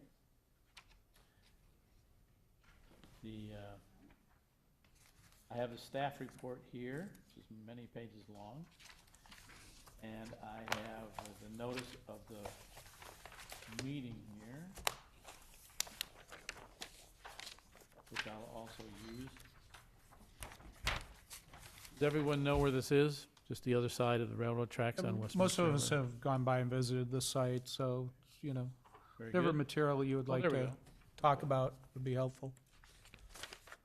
This is the front of the building, and considerable work had been done on this structure before I was introduced to it. And the owners of this building, they've owned it, I think, 2 years, and started working on it, I am not at all sure when. They got in touch with me about a week before the red tag was put on this building. You can see the red tag just to the left of the front porch there. And about 2 or 3 weeks after I was engaged in this, left for Florida. There was a mother who I think is 86 years old and a daughter who was 40-something. Both of them are artists, and they loved this house. They thought it was a real bargain. And they started working on it. Oh, I'm sorry. Oh, thank you. Can everybody hear me, though? Yes. All right. Yeah, sorry, that was my fault. I probably should have directed you to speak more clearly into that. Can you all hear me? Yeah, we can hear you. Okay. You- You're recording this? It's for the Yes. people at home on television. Got it. Okay. So they started doing lots of things on this house. Most everything was done before I even saw the building. The only thing in this view that was not done when I first saw the building was this Tyvek across the top up here. Once the red tag was on there, everything had to stop, which I thought was a very excellent idea. And the open area where stucco has been removed pretty much all the way around the second floor needed to be protected, so the contractor was able to put the Tyvek up before, that was the last thing that was done to this building. There were many, many contractors. Most of them, I think I have been in somewhat contact with. Some of them don't want to talk to me because of something that happened at some point. I don't really have all of those answers. But some of the things that were done to the building, like the stucco line across the bottom down here, that was stucco all the way down to the bottom. I don't know why it was removed like that. There's a lot of questions I had for the owners, but my job now has developed into, started as just designing the garage. That's what they hired me to do. And so I was very limited to that. We didn't even really get to a garage design before the red tag hit and before they went to Florida. So we've been connecting by phone messages, where you text on a telephone. They don't have access somehow or other. There's some federal group told them they couldn't use emails, so we don't email, we just text on the phone multiple times from time to time. And so I write letters, put them in the U.S. Postal Service, and they get down there, and I hear about 2 weeks later. So are you ready to move forward on the petition and explain to us what you're going to be doing with the main residence and the garage Yes, from I this just point wanted you to forward? know how I got to this point. And that's Okay. fine. I appreciate the background information. I just wanted to make sure. So what we're trying to do is put this house back to the way it was when it was first built. And through my discoveries, I have learned some things about the building in being able to go in underneath this front porch and seeing things that have been demolished, which I wouldn't have otherwise seen, Some of the photographs you've seen where the stucco and things, we can see the sizes of lath, things like that. So the first thing that I discovered on this building is the materials below the stucco level were not prepared to take stucco. They were prepared, actually, it looks to me like they were made to put the cedar shingles on the outside. It was not made for stucco at all. Across the front porch, there are posts at each outside corner and on either side of the front door. There's no foundation underneath any part of the porch. The foundation happens behind the porch in the line of the second floor of the building. This also happens at the far back porch, where there are 2 posts at the outside corners. That material looks like it was stucco. The sheathing underneath the stucco itself looks like it was installed. I don't know if it was installed initially or if it was installed some other time to accept the stucco. So our proposal is to stucco that whole back porch. Most of it is stuccoed now. So the idea is to remove the rest of the stucco from this front porch and put the shingles around the front. I can also see on here, you'll see this little black line. That's where the front porch is set in from the building itself, from the house, by 3 inches on each side. Now, normally that you don't change a material because you've got a 3-inch offset. You wouldn't run something around that corner. You'd butt a new material into an existing material, the shingles into the stucco at that 3-inch offset. You can also see those in the floor plans. So, and I believe this might have been an open porch. There's no heating or cooling out there. There's no ductwork. Until recently, somebody's tried to put a little bit of heat back out there. So we want to have that front porch, continue to use windows, continue to be a 4-season room, and the owners want to use that room for their purposes. They're both artists, by the way. So a lot of this work was done ahead of time, which I think is a huge problem. The, let's see where I was going to go here. So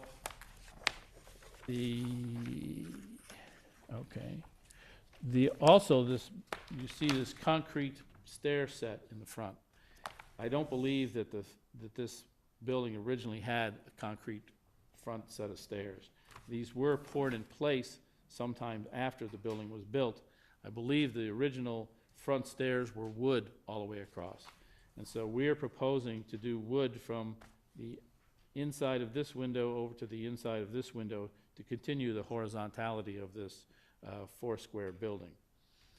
And you can see here how we've got these new wood stairs out here coming down, replacing the concrete. I think the material itself would do well to show that. The other major thing that they're interested in doing is putting a 2-car garage and replacing the 1-car garage that exists there now. Here's the 1-car garage. And it's an unusual construction technique. It's prefabricated. And in the materials that I gave you, I included some pages that I found on the internet about prefabricated garages. And this piece here, this is from Sears. You could buy these and they would mail them to you and you'd get them on a train.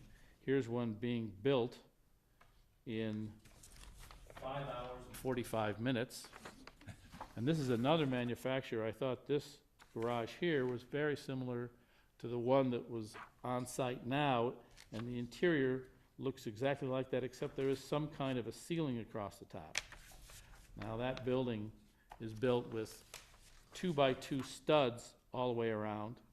The panels are 2 feet wide, and there are bolts, I think 3 bolts over an 8-foot section that bolts each of these sections together. So you can see there is a 2-foot piece here, 2 feet there, 2 feet here, all the way down. And inside, you can see where the pieces are doubled up There we go. This is a 2x2 stud. There are two of them together, and there's a bolt here and here and up here. And I think that's part of why this building's kind of falling apart, because it's not built very well. And here you can see the ceiling. I'm not sure what the ceiling even is made of, but there is some kind of ceiling, so it doesn't look exactly like those Sears images. So since there are two people in this house, they thought they'd have two cars, and that's why we're looking for a two-car garage. The garage itself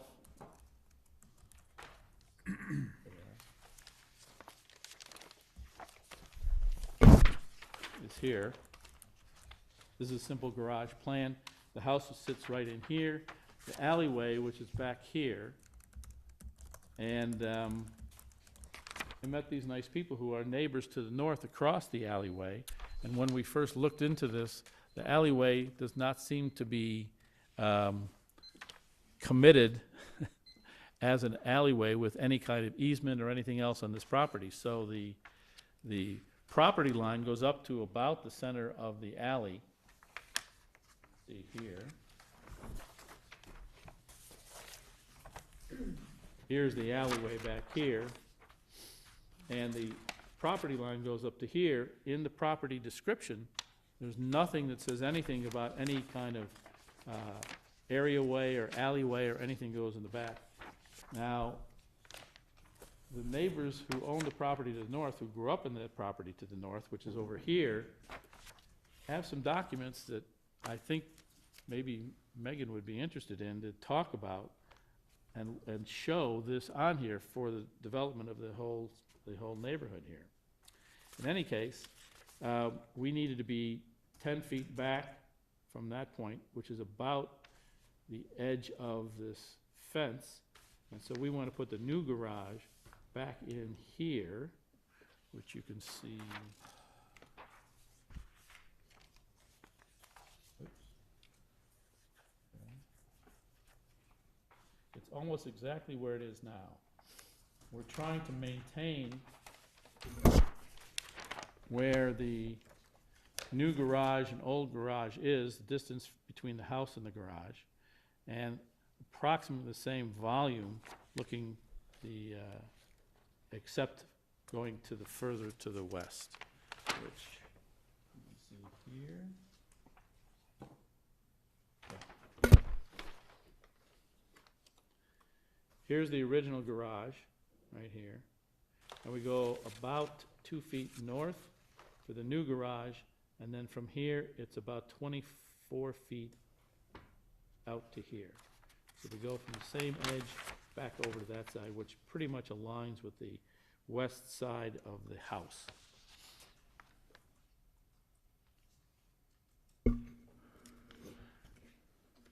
Yeah, okay. So in terms of the building itself, what we want to do is put back what we think we have found in with evidence from the building, which is this, the house itself would be all stucco, but a smooth finish, because we found, I think it happened when they put the new stucco on the front porch, they re-stuccoed the whole building with a very heavy texture. And so that would go back, we would use a sand finish stucco on the house, because that seems to be the first layer. I don't, do you have those samples that we brought in? No, okay. Anyway, you could see that there's clearly several levels to the house stucco that doesn't occur with the porch. The other reason we thought the porch was a different material. And so when they put another stucco over the whole front porch, over the whole house with this very heavy texture to it, I think is when they removed the shingles from in front. I don't know why anyone would remove them or when it was done. We tried to find through the Historical Society, through the library, through the township.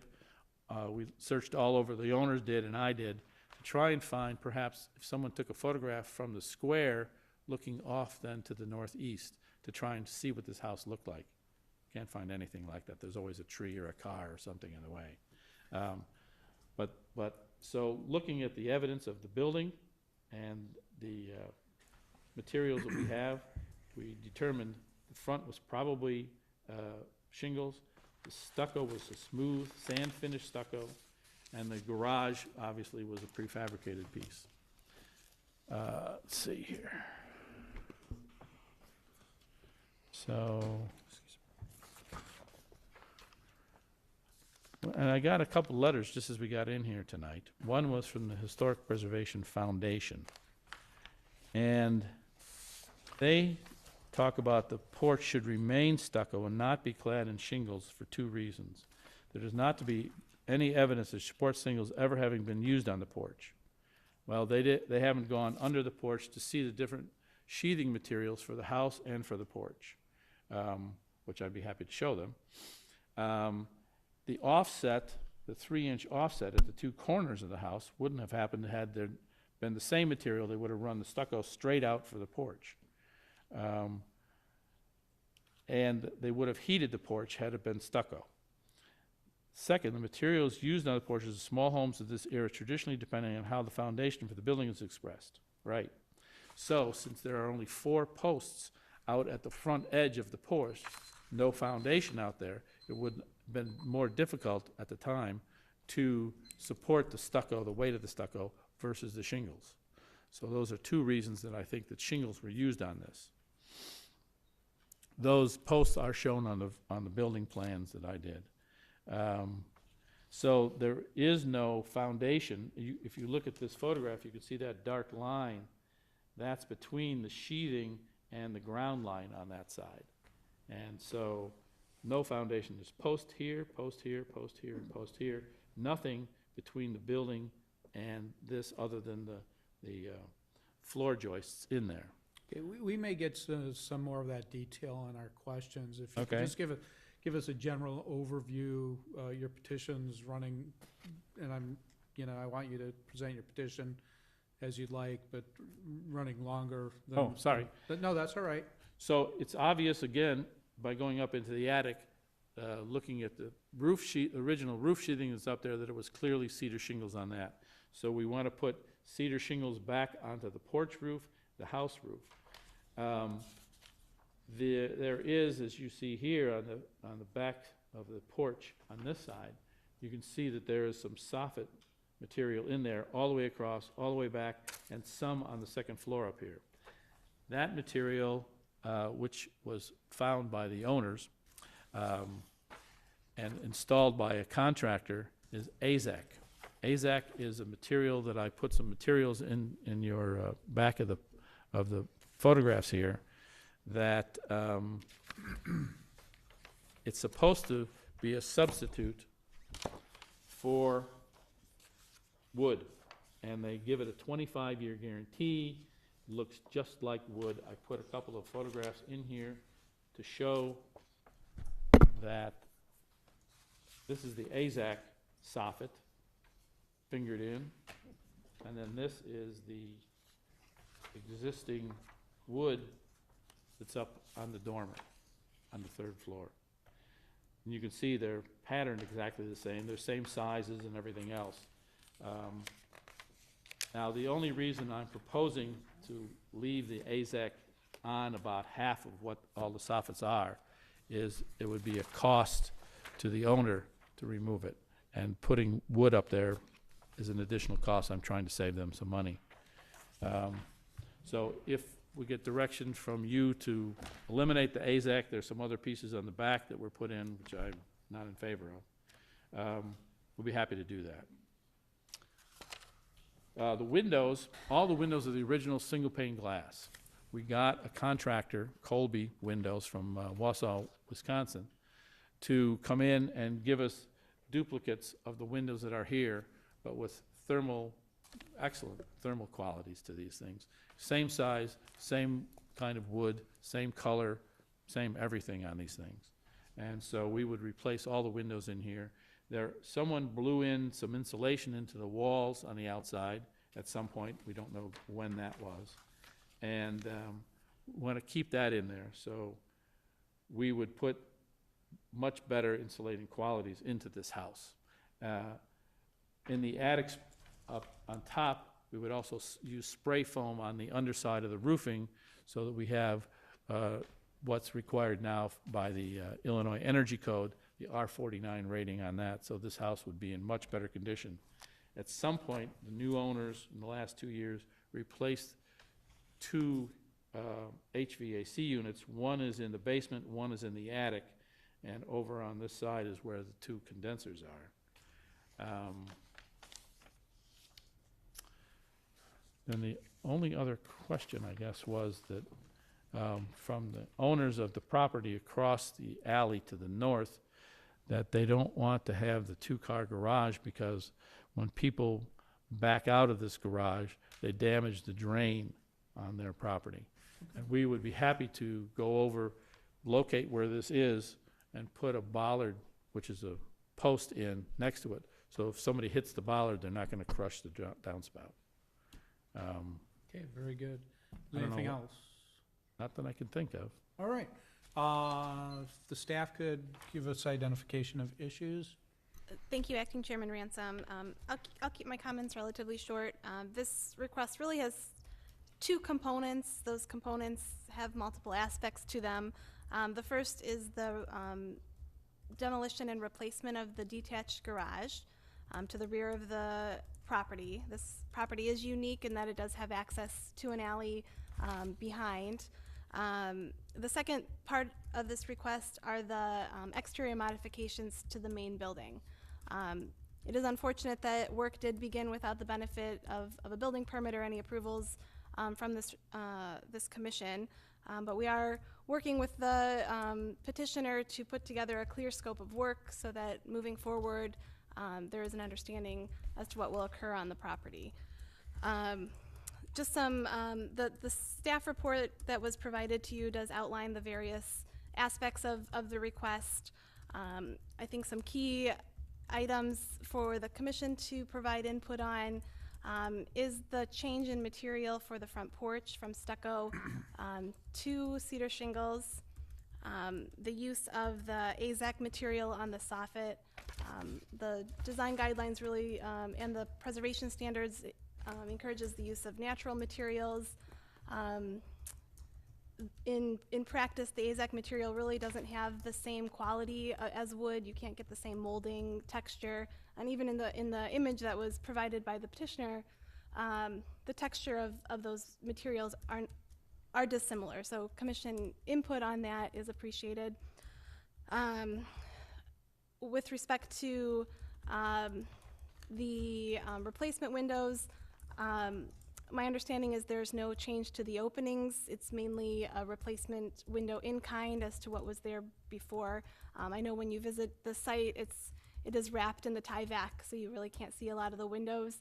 But we have seen it from the inside, and the proposed windows do appear to match the existing conditions on the house. The final component would be the demolition and replacement garage to the rear. Commission input is appreciated on or requested on the size and the design of the detached garage. It is a larger garage than what's out there tonight or today. The petitioner is proposing an outdoor porch, so commission input on how the massing of that works, how those roof forms come together would be beneficial as this project moves forward. I'd be happy to answer any questions that you may have. I know there's a lot of information in your packets this evening, but hopefully we can go through the various items and hear your comments and questions. Thank you. Okay, thank you, Megan. Yes, there's a lot of different aspects of this that I'm sure the commissioners have questions on, and we appreciate the staff report breaking it down and identifying, those different components. At this time, the commissioner, is time for the commissioner to ask the petitioner and the staff any questions for clarification or input. Who'd like to start? Go ahead. Oh, okay. I have several. Looking at these elevations, it was my understanding that that all of the windows are being replaced? Yes, sir. And the thing that seems a little odd is that we've got some windows with a mutton pattern, some with none. It just kind of looks peculiar. Is there some reason why they're not all the same? I believe the muttons are on the porch in the front, and there's a second floor porch in the rear. The porch windows are, I think, clearly after the original construction was done, and whoever the owner was at the time wanted something a little more interesting. The rest of the building has no muttons at all, they're just simple plain glass on double-hung windows. Yes. But in talking with the staff, we were trying to replace what is there. We don't want to change anything. If you think Also- you want to eliminate the muttons, I think it would be okay with me, but I kind of like the way it looks with the mutton bars now.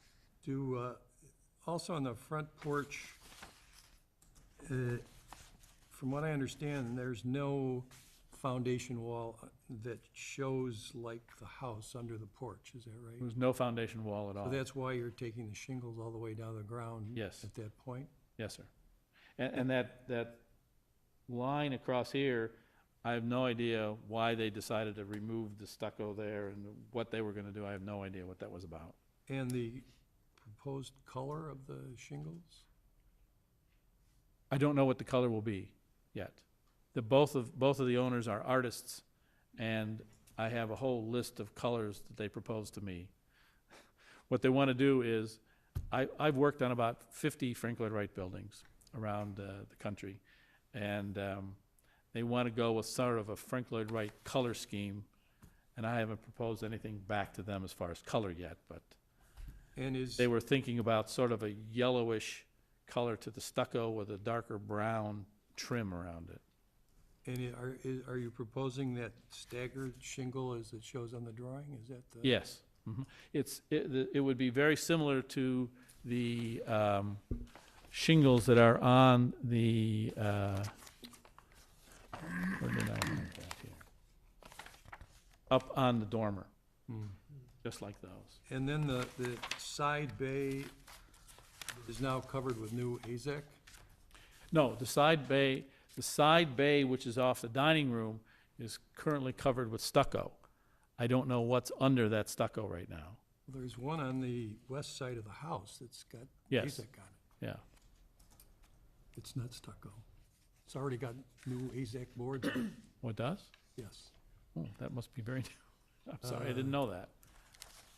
I So- have to look underneath the stucco that's there, and So See what your there is. intent was to make that whole side stucco without a change in material there? I haven't pulled the stucco off. We had to stop work, so I couldn't pull it off to see what the original was. And if there's AZEK on there, I wouldn't believe whatever the AZEK was. So we haven't been able to do any investigation below the stucco yet. Yes. Well, it is, also, what is the intent with the little porch on the garage? Is there gonna be like a patio level stone thing or something at It would grade just be level? in addition to the concrete floor of the garage to go out and have a covering over it so that they can be outside and look over their garden in the backyard. I see.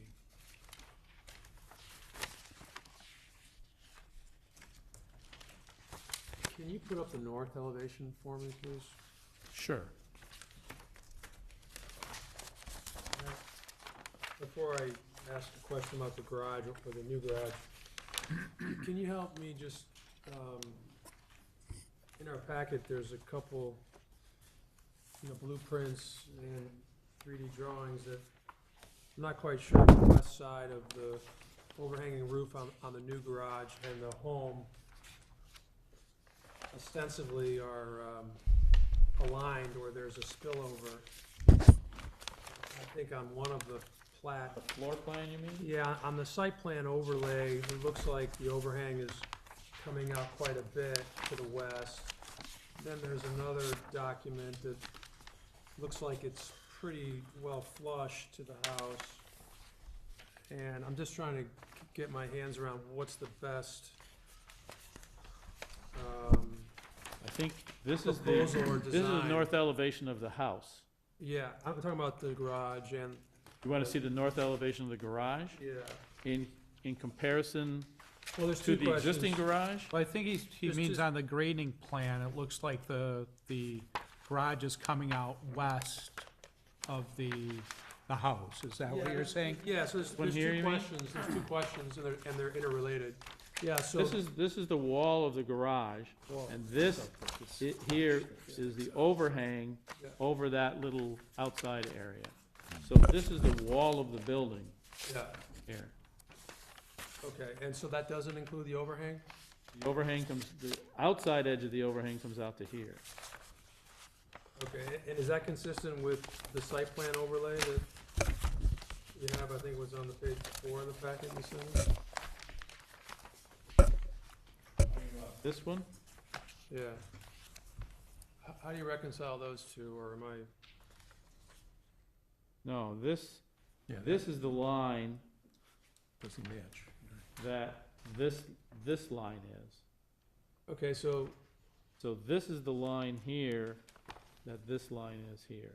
I it don't may be getting exact- late, I'm confused, I'm I sorry. don't know what this is here. Yeah, I'm confused, so I guess we can go to the north elevation of the garage, and I think Of that the just, garage, okay? that just gets to my broader point of question. It would be nice if it was flush, but also I'm having just a question on the garage on the north elevation in terms of, you know, the west side of it, there seems to be a fair amount of space, and I'm wondering if it's planned for storage and just what Yes, the use is. Yes, storage. And I think, So this is the one you're talking about? right, Okay. so I guess that in concert with how, if there is an overhang to the garage, how it flushes to the west side of the structure. I'm not Wall, able the to, interior wall is about here, yeah, and then this is the wall that extends along the north side yeah, in the same line as the north wall of the garage. Extends out past that because we don't want the north wind coming in. We don't want people seeing in the backyard. And yeah. then out here, as you see in the backyard, there is this 7-foot-high stockade fence mhm, in here. yeah, It's a little hard to see over there. So this comes in slightly below where the eave is. So I just thought having it come out just a little bit to protect them from the north wind. They can sit out there in spring and fall and look at their garden over in here. There's no other protected area in the building to sit outside with any kind of anything over the top. I just thought that would be kind of nice for them to be able to do that and really enjoy their outside space. so there's,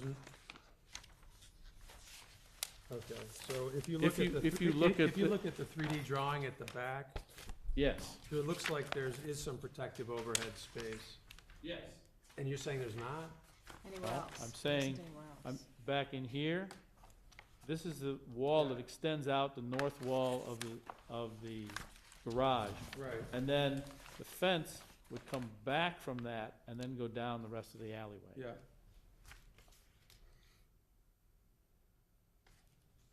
And how much space is between that wall and the garage, and is it just for bikes and? From here to here?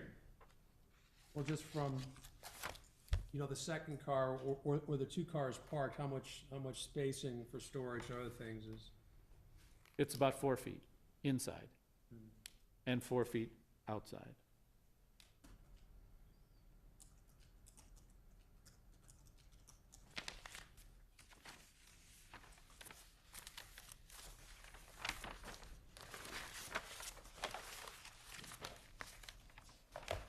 Does any other commissioner have any questions? I have a couple questions. Megan, I just wanted to know, I didn't see any calculation in the packet, but is this at bulk or over bulk? Is what? The building scale calculation was completed for the garage component of this project. We did not complete a full calculation on the house because there was no changes proposed to the structure that Is would it- contribute to the building scale. So the garage complies with building scale. It's under the allowance for a garage structure. So the property is at, under bulk for the whole property then? This project complies or is consistent with the ordinance. Okay. Okay, and I have a question for you on designs. Because there's a lot of good examples in Lake Forest of really well-done four squares. And, which could help you give some design clues if you did a study of them. And the reason I say that is I have a four square myself, did renovations back in '99, did a study in Lake Forest just to see the kind of, what a four square in Lake Forest would look like, so you could get some clues. And there's a lot of really neat kind of examples. The one thing I kind of keyed in on yours is if the porch was originally open, did you consider opening it again? Because you're talking about you want to take the house back to the original. Did consider it. The owners want to use that space for something. They're both artists, and I think there are places in the house where they want to put up an easel and paint. Okay. And they have done that already on the front porch, looking out to the front. Now, I don't know that they're trying to recreate the landscape or just have an idea from there or whatever, but the two of them are using this whole house. There are 4 bedrooms upstairs, completely used. Downstairs, they have a living dining room, and then they have this front porch. They use the whole place. It's amazing. Okay, so my question to you is, have you looked at different design features on a four square? For instance, what's really awkward, and I think the Preservation Foundation kind of brought this up, is the change in material on your front porch from the stucco to the shingle, and taking that shingle all the way down to the ground. Because typically what you would see is usually the same material, or you would see lattice work on the bottom. You wouldn't see the shingle come all the way down to the ground. I'm basing my guesses on what is there now. And it has wood sheathing all the way down that looks to me to be original. I looked at the concrete posts in the front. I don't see any change of that at all. Okay, I guess I'm suggesting to you then that you look around at the four squares in Lake Forest and see how they handle that. The porch I've seen feature. that before. I Yeah. don't see it on this building based on the evidence that I see there now. Okay, so I guess And I'm that's the only suggesting reason I'm that's doing a it. little I awkward think looking. some of that lattice work was put in later. Okay, okay. I guess you answered my question that you really haven't looked around at different styles of four squares in Lake Forest to give you design clues to make it look less awkward. So that's where I'm trying to go to on it, because that Think the does- shingles look awkward? if you examine different four square styles in the community, I think you'll understand what people are trying to say. And usually you do have a lattice work under an open air porch or an enclosed porch that's not heated. Right, but that's not what I'm finding on this building. Okay. Okay. I mean, I had thought of that, and I think that's maybe what they were trying to do when they cut off that stucco down there. I don't know what, and they never explained to me why they did that. But in this building, it looks like the sheathing is the same material all the way down. And so I'm not going to propose a different material because the sheathing's the same thing all the way down. I have to go with what I find on the structure itself. And so that's what I find, and it looks to me like it's the same material that you put shingles on a wall anyway. So, okay. It's not my design to do that. The garage is, and I'm just trying to balance the shingles at both ends of the building. But the front porch itself, it looks like it was the same material all the way down. I don't think it was horizontal siding.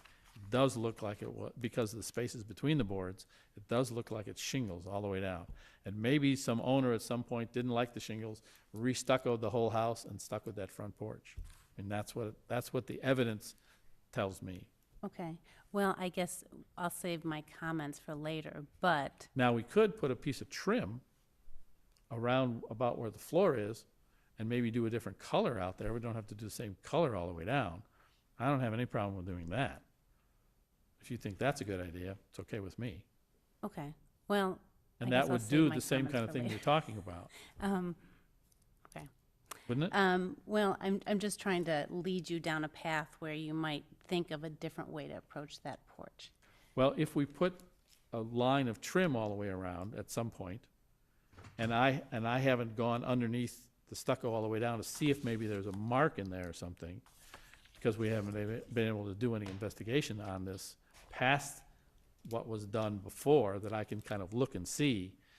Had we had that ability, maybe there's something in there that we can see that some nails or something happened, and maybe that was there. I don't know. But it looks to me like it is the same, because I can see up on the top and I can see at the bottom, and those two things are the same. So Okay. I'm stuck in this proposal because of that. Okay, let me save my comments for later. So, do you plan on putting gutters on the house? Yes, oh yes. Okay, okay. There are,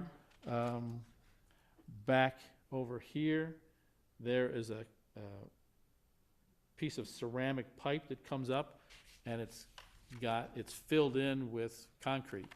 I'm assuming that this went somewhere to some combined sewer, I'm assuming. Now, there's nothing that goes into the ground or goes out to any kind of sewer thing. So all of these downspouts here would be out, and once I just got the grading plan, so now we can figure out which way the gutter downspouts will go, which way they'll point, and how to get the water off the property, out to the front. You know, I noticed when you were showing us the before and after pictures of the, what's that called, AZAC or whatever? Oh, AZAC, yes. AZAC. The before picture had some significant trim. That's on the dormer, and as near as I can tell, it was only on the dormer. Yes, I thought about that too. There's a little piece where, and see, the thing is once they put up the stucco up there, I don't know what they would have done to the fascia, but the fascia is just a plain vertical board. On the dormer, it's a whole different story up there. On what's existing now, it hasn't. I don't know when any of these things happened and changed. Okay, So it's a simple material. okay. I think I'm done for right now. Thanks. Well, while we're on the AZAC, you know, I think the staff has expressed, and, you know, I think commission generally doesn't like to see, you know, that, you know, a composite material, and prefers wood and those soffits. You had mentioned during your presentation, then that would necessitate, since it would be a greater expense, probably necessitate changes in other areas. So could you? No, it wouldn't. It wouldn't. The AZAC is up there, it's independent of the other materials next to it. So the AZAC was put up there as instructions from the owner to a contractor who put it in. And he did a pretty good job of matching the sizes and things like that. It's on about 50% of the soffits that are there now. I was just trying to save the owner some money, but I understand what you're talking about in terms of using natural materials. And I know Megan pointed out wood lasts a long time. I know that, and this material only has a 25-year guarantee. I thought it had even more than that till I looked it up. It's a vinyl material. So the solid all the way through. additional expense wouldn't require changing something else someplace else? No, Okay, no. okay. Your landscaping plan that you presented with your materials doesn't really show much of landscaping. What is the plan as far as? Well, one of the things that I'm trying to do is there is in the southeast corner of the property, there's a huge oak. That, I think, is the only tree that we would want to keep on this property. There's two materials, yeah, there you go. That oak is back over here, and it's a 30-inch oak. Then up here is a 22-inch oak, which has two little branches that are way up at the top, and they lean to the north. This is an ash, and we'd like to get rid of an ash. And then this tree back here is a maple, but it's going to interfere with where the garage is. So what I wanted to do is put in, because there's no small trees on this at all, and this is a 30-inch oak, is eventually going to go. I wanted to put two in over here. I'd like to put one back here, and then a row next to this apartment building, a row of eastern white pines back in here, which will give some initial shielding, and as they get larger, you know, they'll become even more picturesque. I thought for the artists, they would like to see that. Is there any landscaping plan for around the porch that may be stucco or may be cedar? This is looking from the front porch out into the front yard. And they have plans to put some other flowers and things out around here and keep this as grass. And I guess they're gonna keep this. Past that, this is that large oak out there. There's no other trees, but these oaks, and then there's another one over on this corner. They completely cover the entire front yard up over the second floor roof. So there's not much gonna grow too well down in here. And that's why I wanted to be able to provide a place that they could get a little bit of sun back in here in the afternoons and the summers and things like that, to be able to sit outside and enjoy this side yard over here. And I would put a tree back over in that far corner over here, so that that could, that was an oak over there, so that would grow up eventually too. Okay. Prior, Mostly the whole lot, certainly, except I guess in part of May through June and a little into July, this thing's all in shadow because the trees are so huge over there. yeah, and, you know, a lot of the properties in Lake Forest obviously have the same condition, but are more fully landscaped than what we're looking at or is being proposed for this. So, you know, I think there are, you know, things that you can do to more develop the landscaping than has been presented here. But what I was trying to do is to not develop the landscaping, because this lot is very open now, and I don't want to have it be all closed in with trees and bushes and things, because they like to look, you can see easily over to the train station, you can see all the activity over there, you can see the activity on the street. In the back, it's a little different because of the fencing back there in the garage, so the view is really to the front, and they have the big trees, and it's probably 40, 50 feet up before the canopy actually starts, so they get a beautiful view back there. And I thought a couple of little trees to replace the ones that are there now would be good, let them get a root started, and as they grow up, maybe the other ones would die, and then those things can really flourish. Okay. The chimney that, Yes, the chimney. I guess, above the roof line, work was done without matching brick. Am I reading that correctly? Could you say that one more time? Above the roof line, the bricks were placed or it was rebuilt without It matching brick? was rebuilt, I think, from the roof line up to what is now the proper height for a chimney to be. Some of the bricks in there are old and some are new. They did a mix of them. Okay. And where did I put that? Here we go. I don't know if they did a great mix. Here's the chimney from the front. You can see a foot of it here, and it's 2 feet up here. And they put a few new bricks down in here and more new bricks in here, because I guess these bricks are in bad shape. I never saw it myself. When I saw this building, this is the way that it looked. Here is the chimney down in here. These are the current bricks. This is new, this is new, this is new, this is old, this is old. And I see all these chips along the edges, and I think what's happened here is when they tuck pointed this, they're in there with a chisel, and the bricks get as chipped as the mortar does that they're trying to take out. So you can see that they're not exactly the same size, but they did it's all in now. This is the upper part, and you can see some of these bricks in here are different texture than these, and I think, again, it's because they have been wearing for over 100 years. So, yes, there's some bricks in here, but it is now the proper size. And you only see it, from the street. I don't know if you can see, yeah, there you go. See it there? Up here, it's 2 feet across, and down here, it's 1 foot.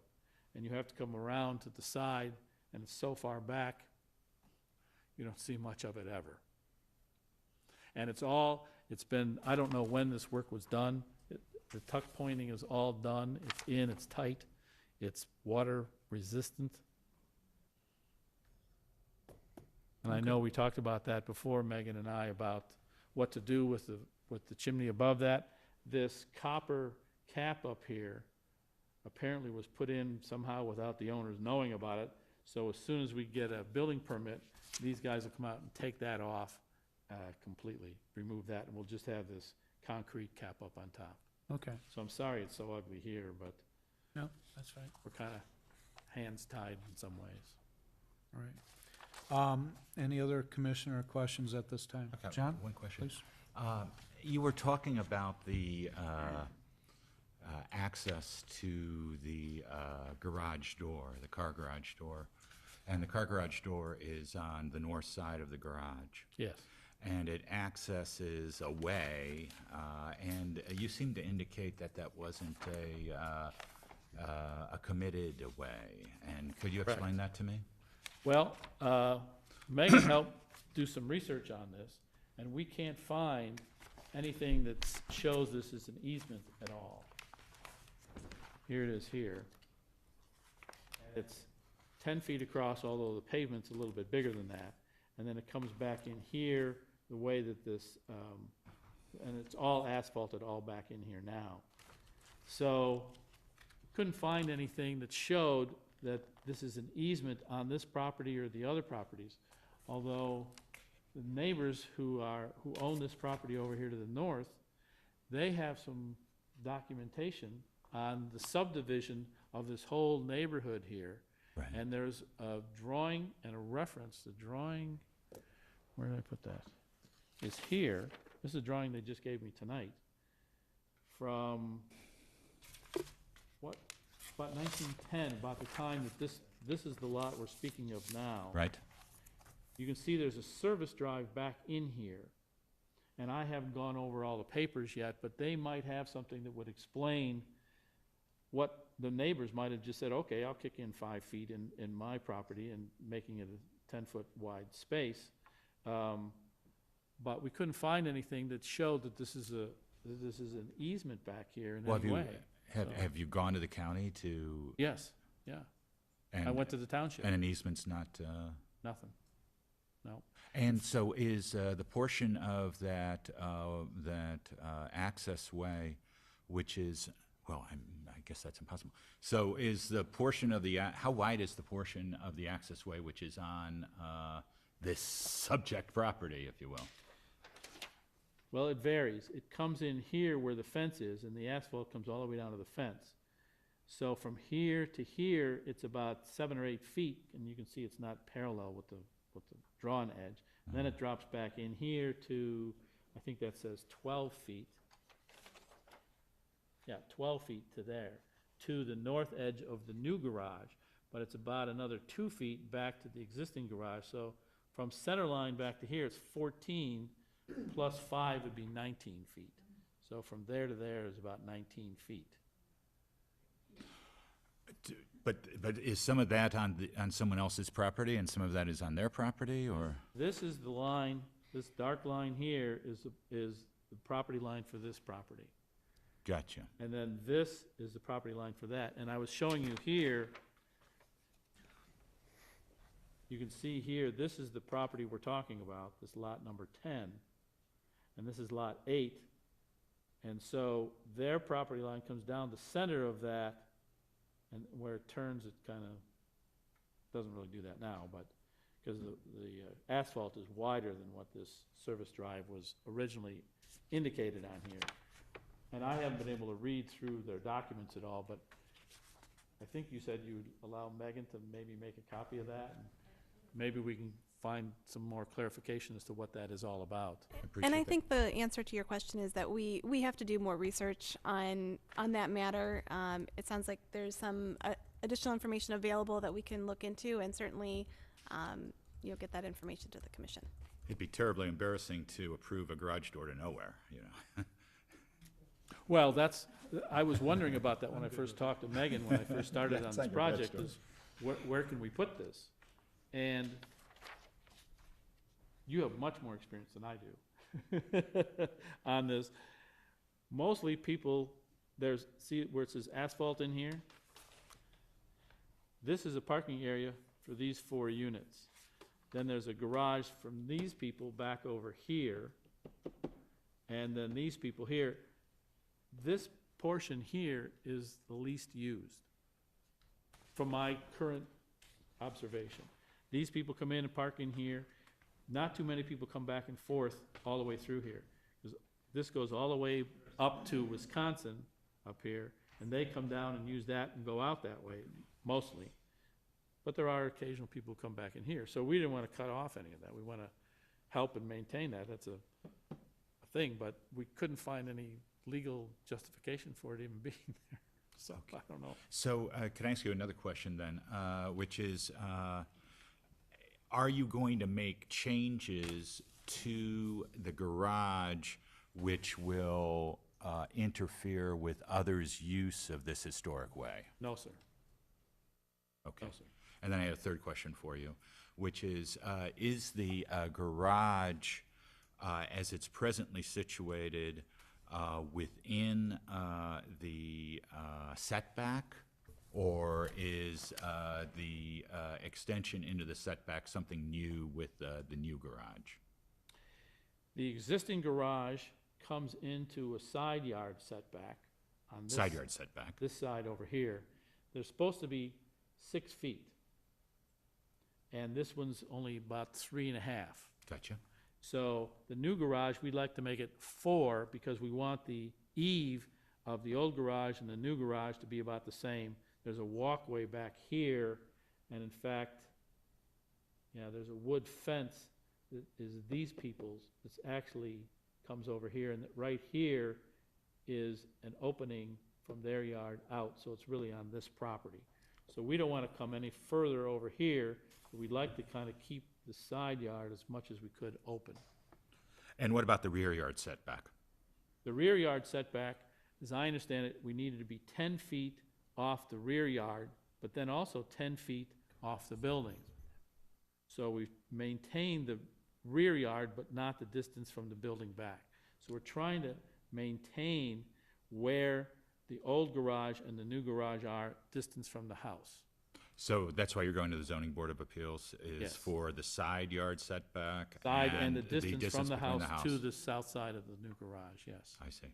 And so that the garage door on the new garage is going to be roughly situated where the current garage door is, or Yes. not?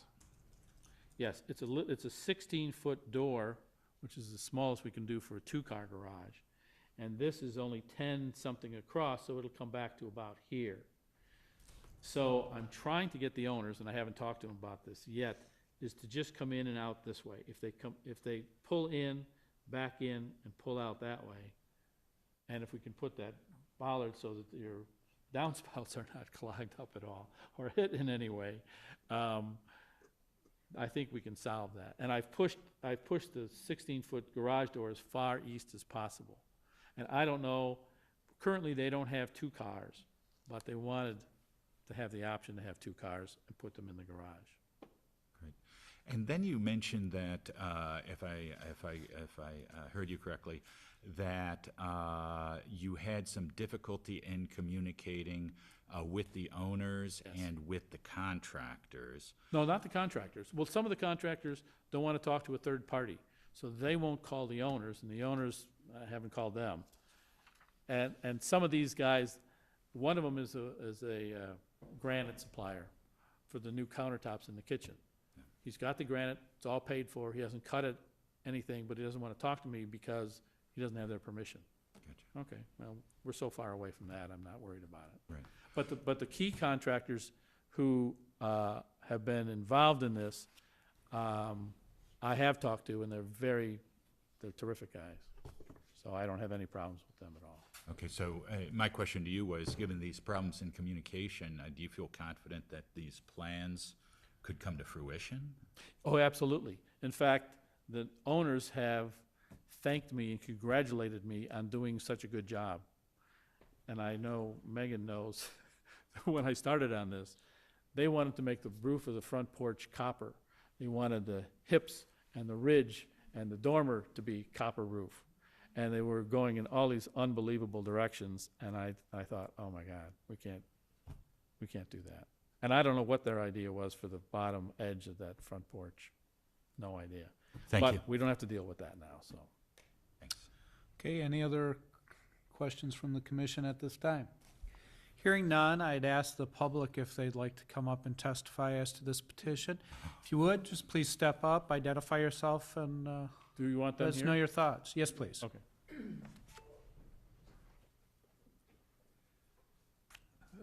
Good evening. My name's Andrew Semmelman. I'm married to Audrey, and Audrey grew up in the property at 789 McKinley, and which is on the property, which is on the north side of the service driveway. Okay.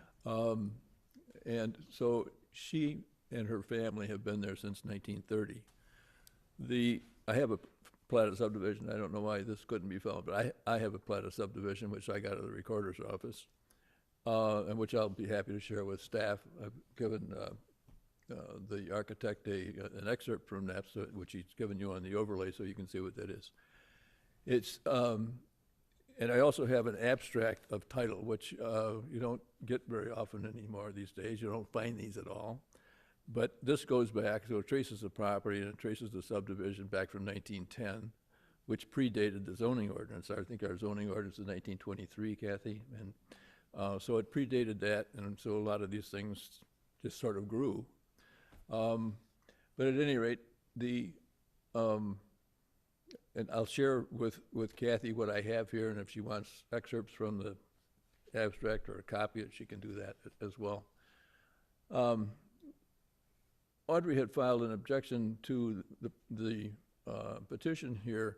Some of her objections go to the Zoning Board of Appeals issues, and I understand that. But to us, the structure is just overly large for what they need for this particular property. You're talking the garage?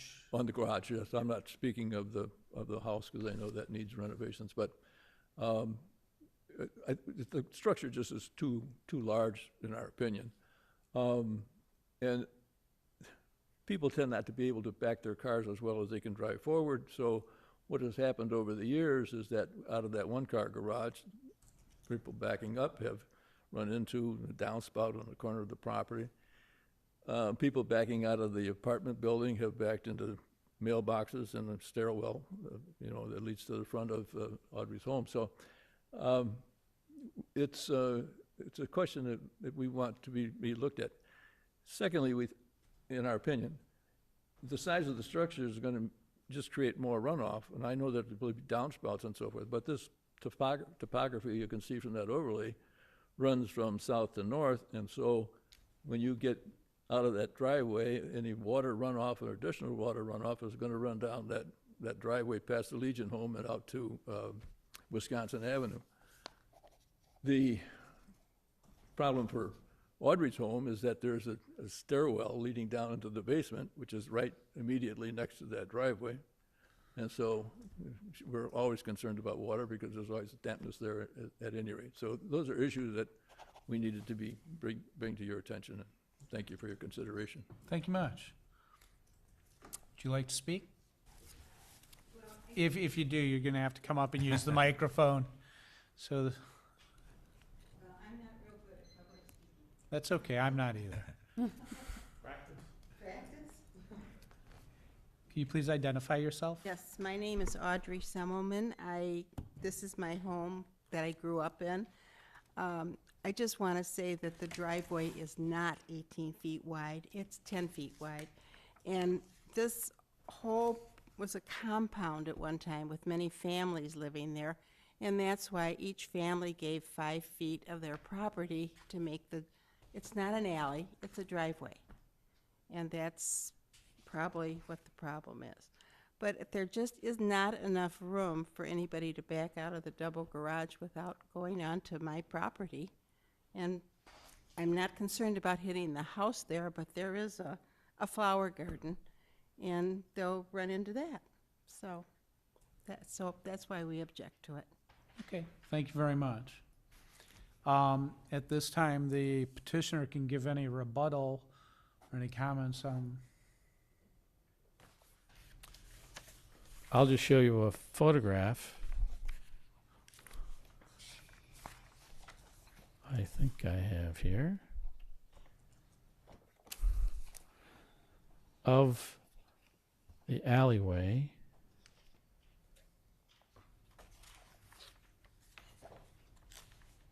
I can't really see it there. Anyway,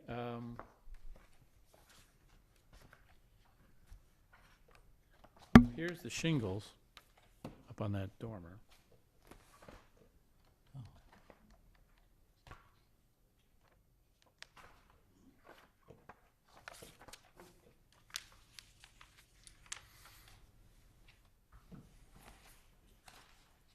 Anyway, sorry. That's all right.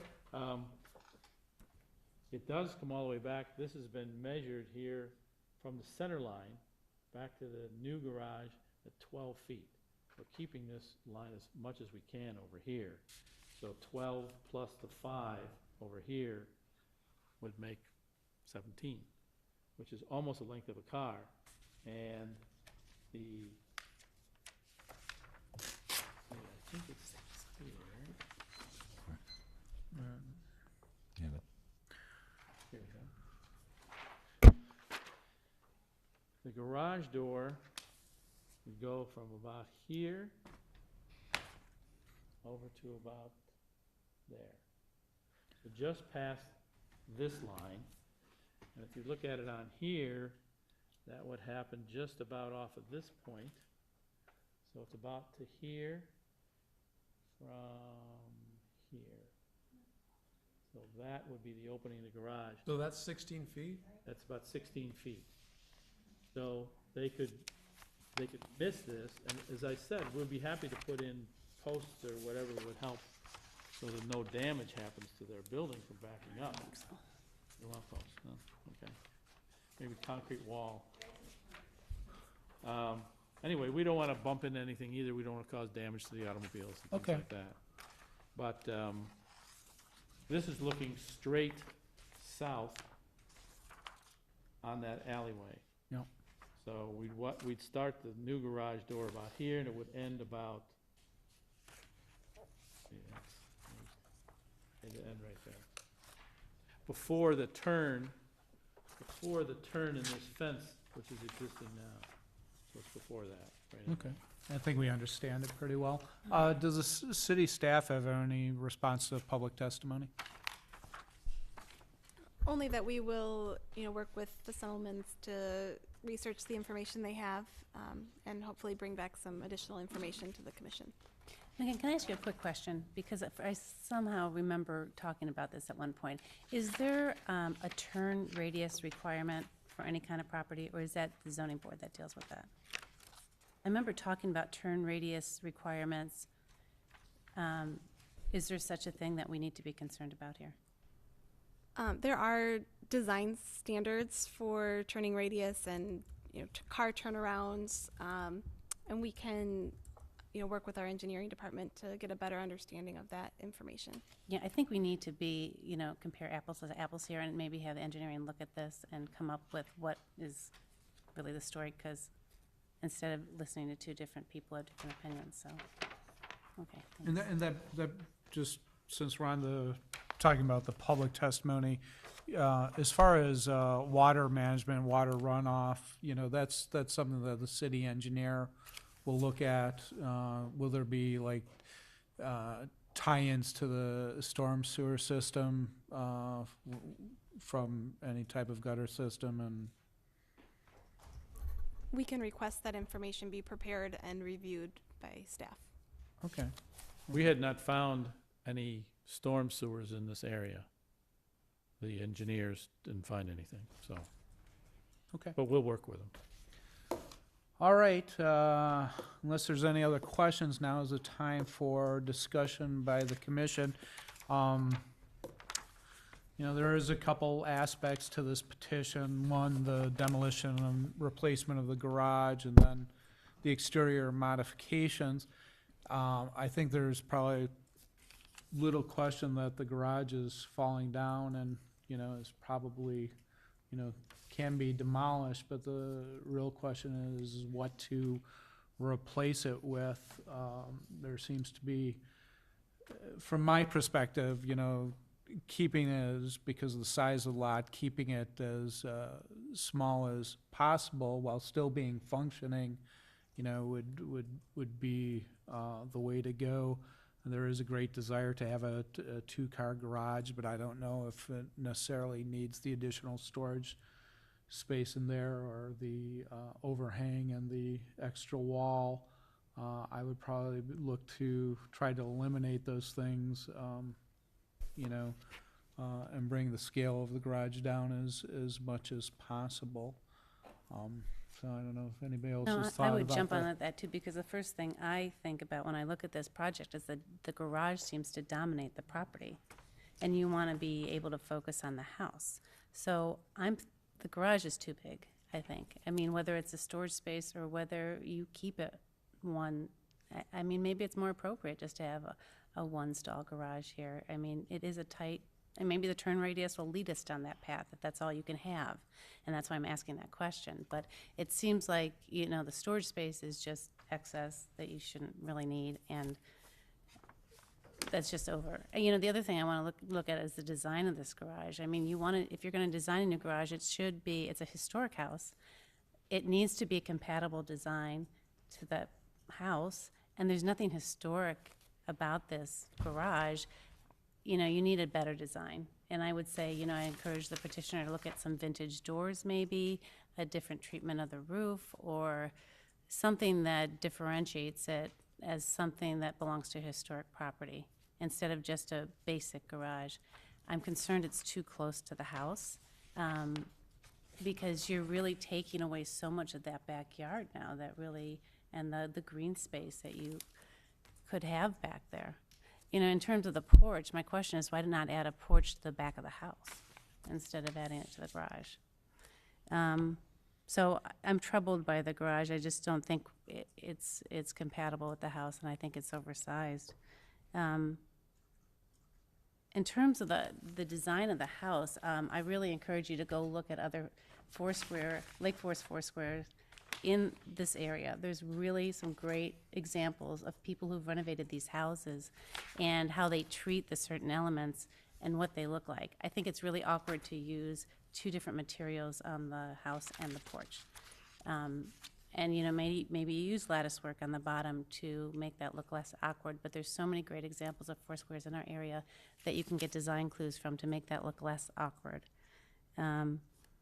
I think we need a landscape plan so we understand what's going on here. There needs to be some significant screening on the back and the sides because the neighbors are looking over each other. And when you take away those trees, you need to have something that's going to help the neighbors get some screening in there. And what else? I think I've kind of run on here. Not at all. But that's, No? there's a lot here. I think there's so much here, and I understand the architect is just coming on this in the middle of all this. The biggest question is, how the heck did they ever think they were going to go forward without a building permit? But Oh, well, the horse left the barn on that one, I just don't understand. so No. we don't have to But, concern ourselves with that. But obviously, I would recommend we continue this. So. Yeah, and I hear you, there's other aspects. I agree with everything you've said, but,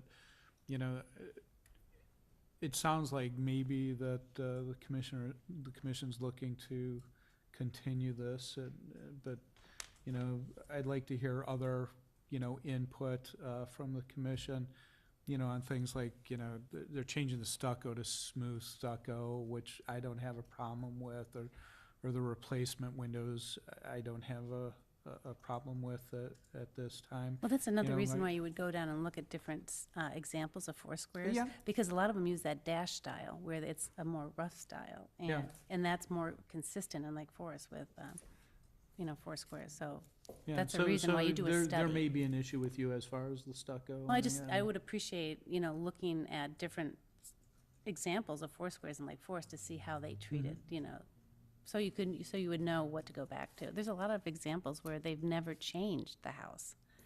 And the Lake Forest Preservation Foundation would probably be able to guide him onto what would be a good example of a Foursquare. Yeah, okay. Other commissioners' comments? I think that, you know, I agree with everything that you've said, Susan, but I think that, you know, they're well within their rights to want a two-car garage. And for resale and so forth, you know, since they are within, you know, all of our parameters, you know, in terms of bulk, you know, you can fit it in. But I would maybe recommend that maybe just make it as small as possible, you know, a two-car garage that is visually compatible with the rest of the house. But I do think that if you would like a two-car garage that you're well within your rights, you know, they can do it. So I just think it's the style that probably we would need to amend. Style? Yeah, you know, I agree with Bill's comments on the and Susan's on the garage. You know, I think it is too big as well. I do think it just has a little bit of extra space at 21 by 24, and I think the north elevation of the garage shows that. And I think the landscape plan is important too, just in softening and buffering it. I appreciate Susan's you know, feedback on the porch. I may be of the mind to give a bit more latitude to that.